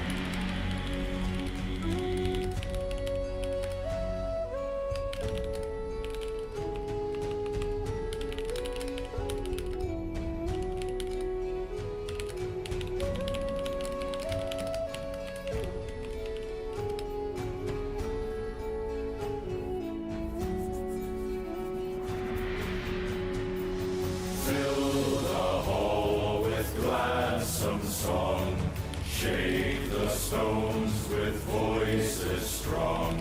Blind now the mind with boughs of life. Free the mind and soul from strife. Where winter's power has lost its hold, and mighty heroes' tales are told. Where death and darkness, ice and cold, shall shrink from homes and hearts so old. Make up the fire of hearty glow, where tankard and table overflow. Love of the brethren unify, the kingdom of the hammer's pride.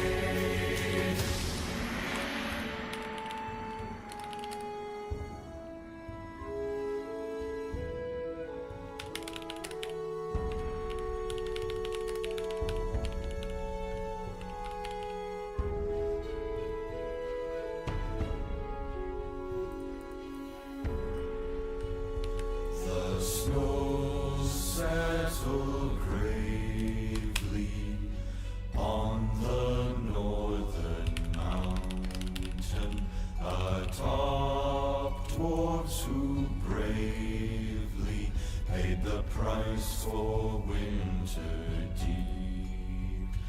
We reverence their glory by our yearly passage. We retell their story, all the dwarves of winter deep.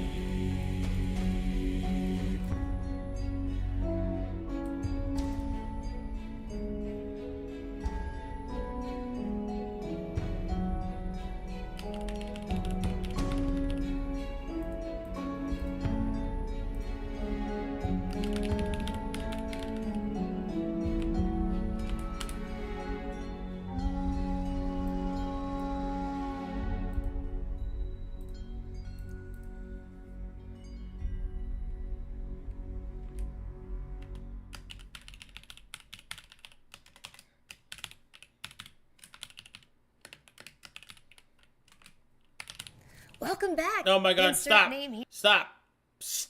God. What happened to my ad blocking?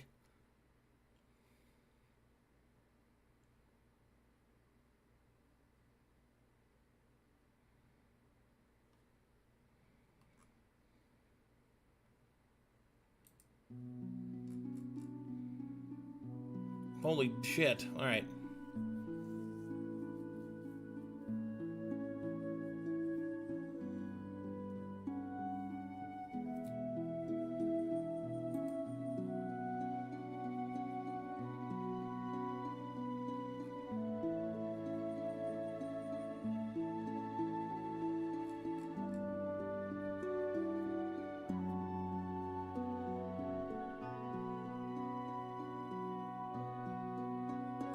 The leaves were long, the grass was green, the hemlock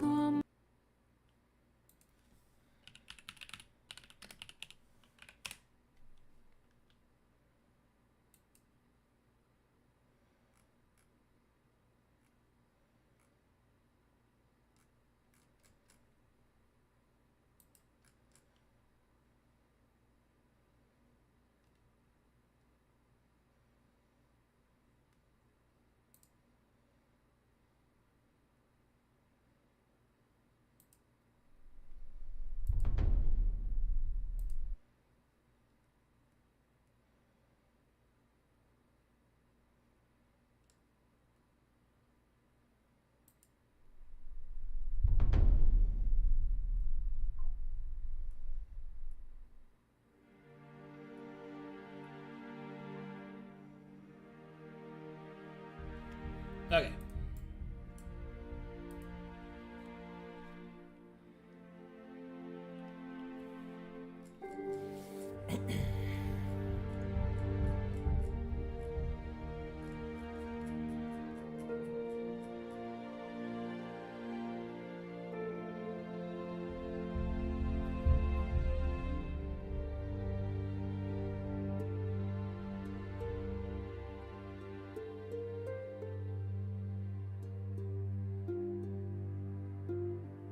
look for him from the White Tower. But he will not return, from mountain or from sea.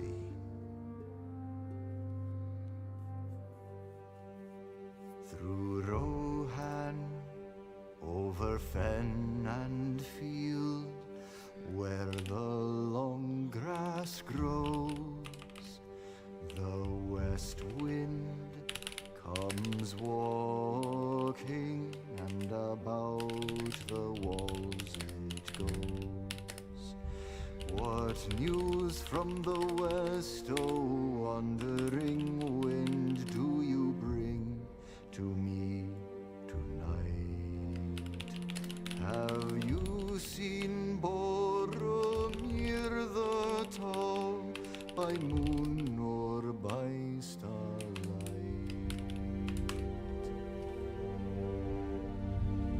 I saw him ride over 7 streams, over waters wide and gray. I saw him walk in empty lands until he passed away into the shadows of the north. I saw him then no more. The north wind may have heard the horn of the son of Denethor. Oh, Boromir, from the high walls westward I looked afar, but you came not from the empty lands where no men are.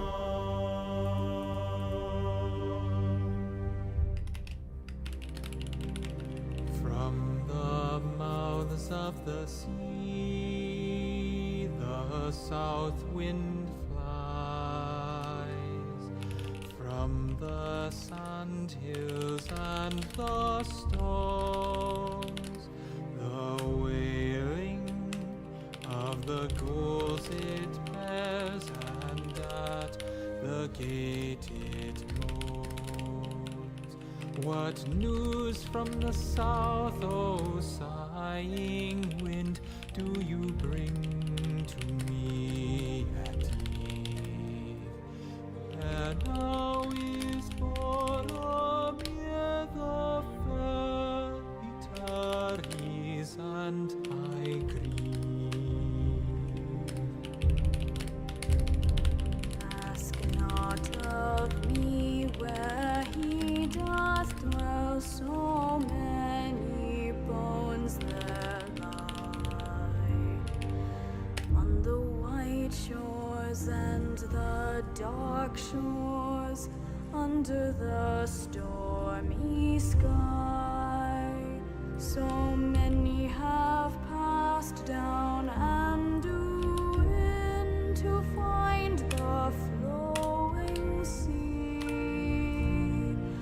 Ask of the north wind news of them, the north wind sends to me. Oh, Boromir, beyond the gates, the seaward road runs south. But you came not with the wailing calls from the gray sea's mouth. That's pretty good. From the gate of kings, the north wind rides. All right, I think we got it. All right, last one.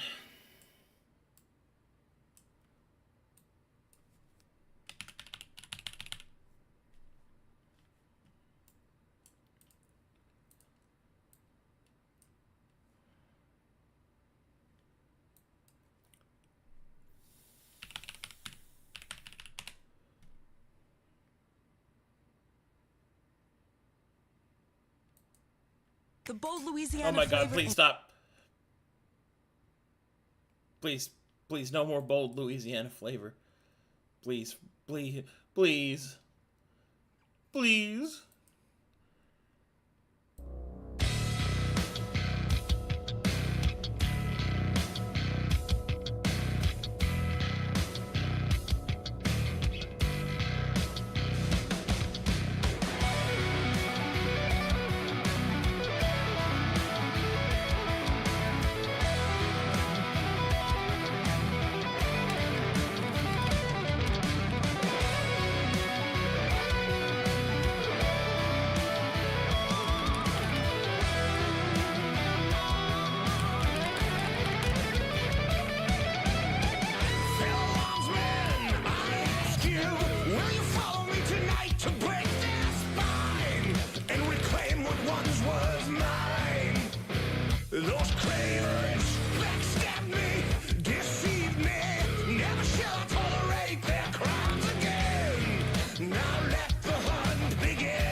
Eternal power, lead us to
Stop! When you're Stop!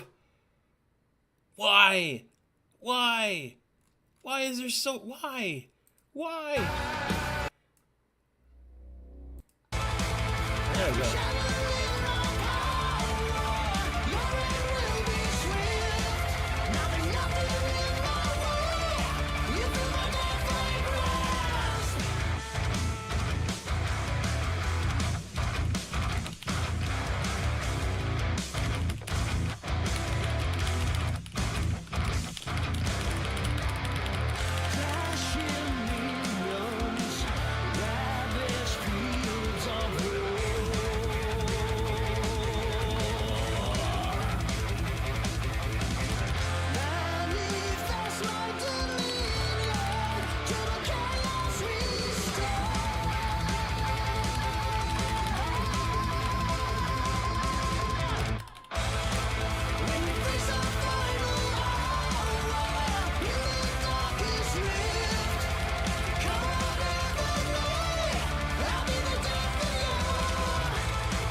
Okay, so let's review. You're playing sorcerer. Let's say you went full sorcerer. You haven't really taken any of the other abilities from the other classes. Let's say you channel, you're saturated.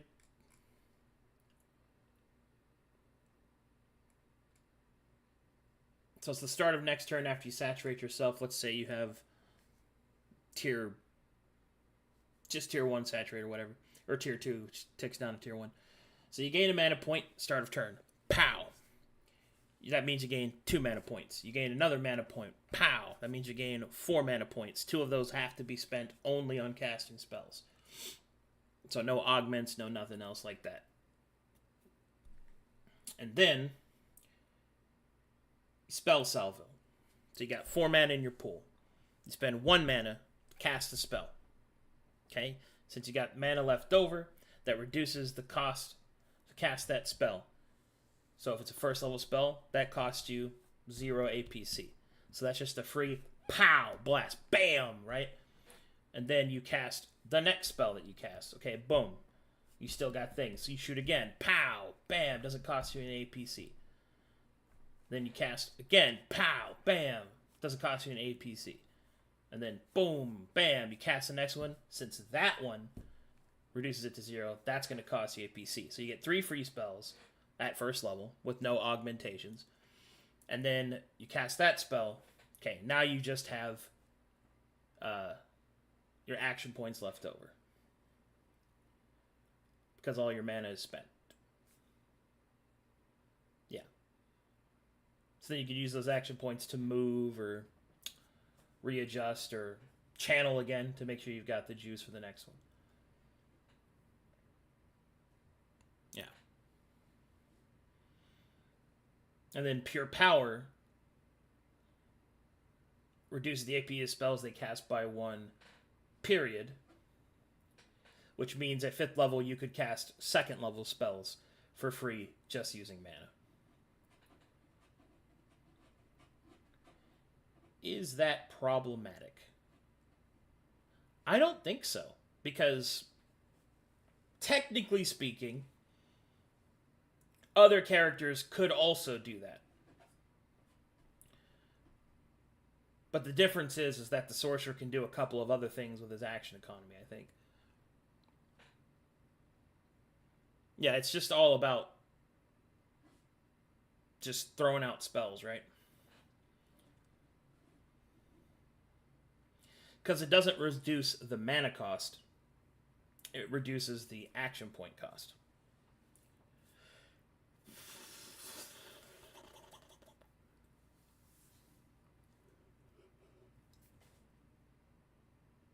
Yeah, that's pretty good. I think it's good.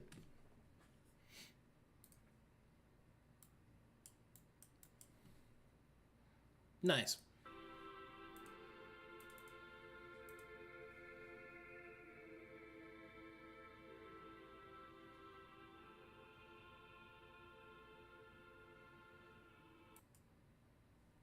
Yeah, it does have big invoker synergy, which is good. Kind of, because, you know, spell augments and all that.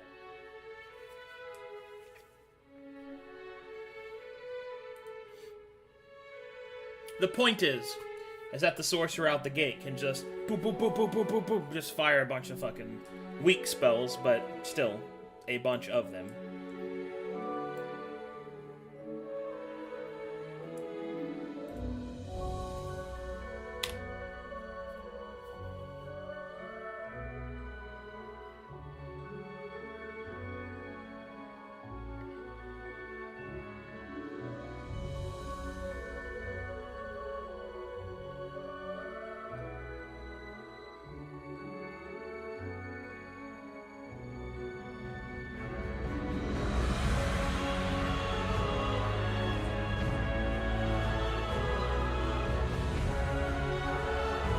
Hold on, I think I see a red flag.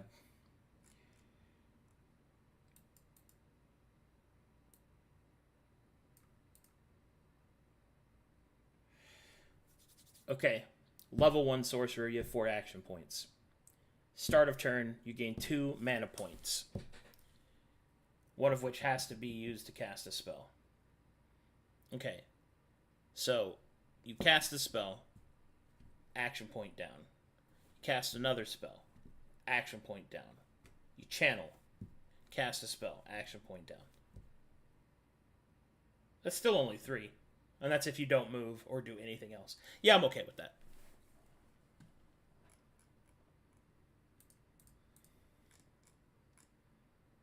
You'd have one mana left over. So I guess on the next round you'd have more that you could cast, but I'm also okay with it. Like, remember, this is only if they cast basic first level spells, no augments, right? Like, they don't have any augmentations, no ascensions, none of that stuff. I think that's fine. That's what the sorcerer is supposed to do anyway, is just to fire a bunch of bullets. Small bullets, but still, many bullets. Quantity over.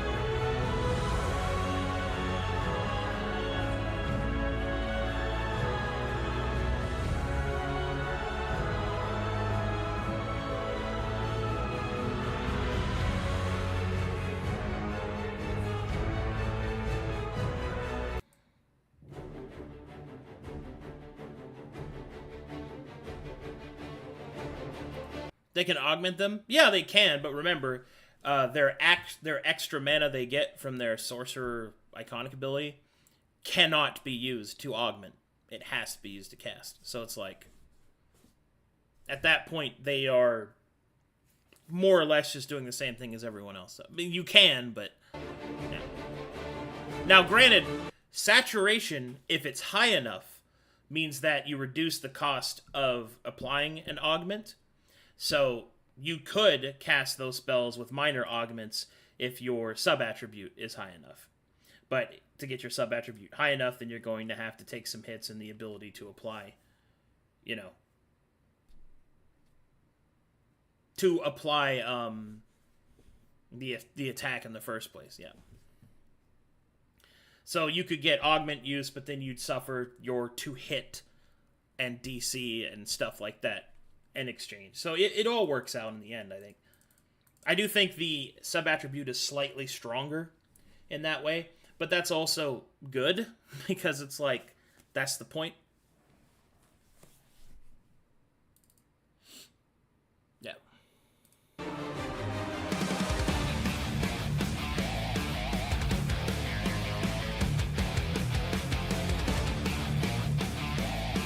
Alright.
I love this song.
All right, I think we got it. We're done.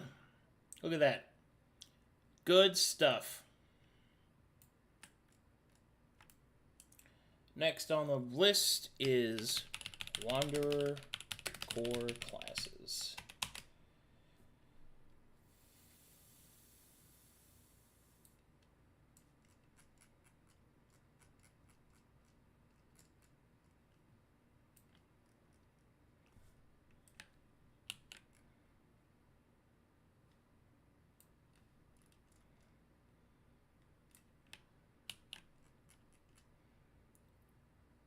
Man, we've been getting some stuff done, let me tell you.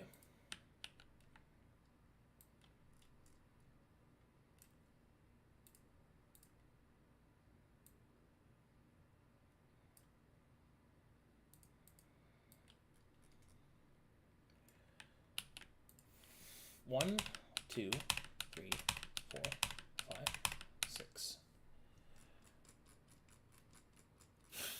Alrighty, guys. Well, my brain is big tired, so I'm going to give it a break. And then I'm probably going to work on Kickstarter stuff later tonight. Because I've got to... I don't think it made it through review, so I have to make some more. I just have to... I think I need to just finish it completely. But, yeah. Tomorrow, yeah, I should start work on Wanderer tomorrow. Okay. Thanks for watching, guys. Thanks for supporting all the good help.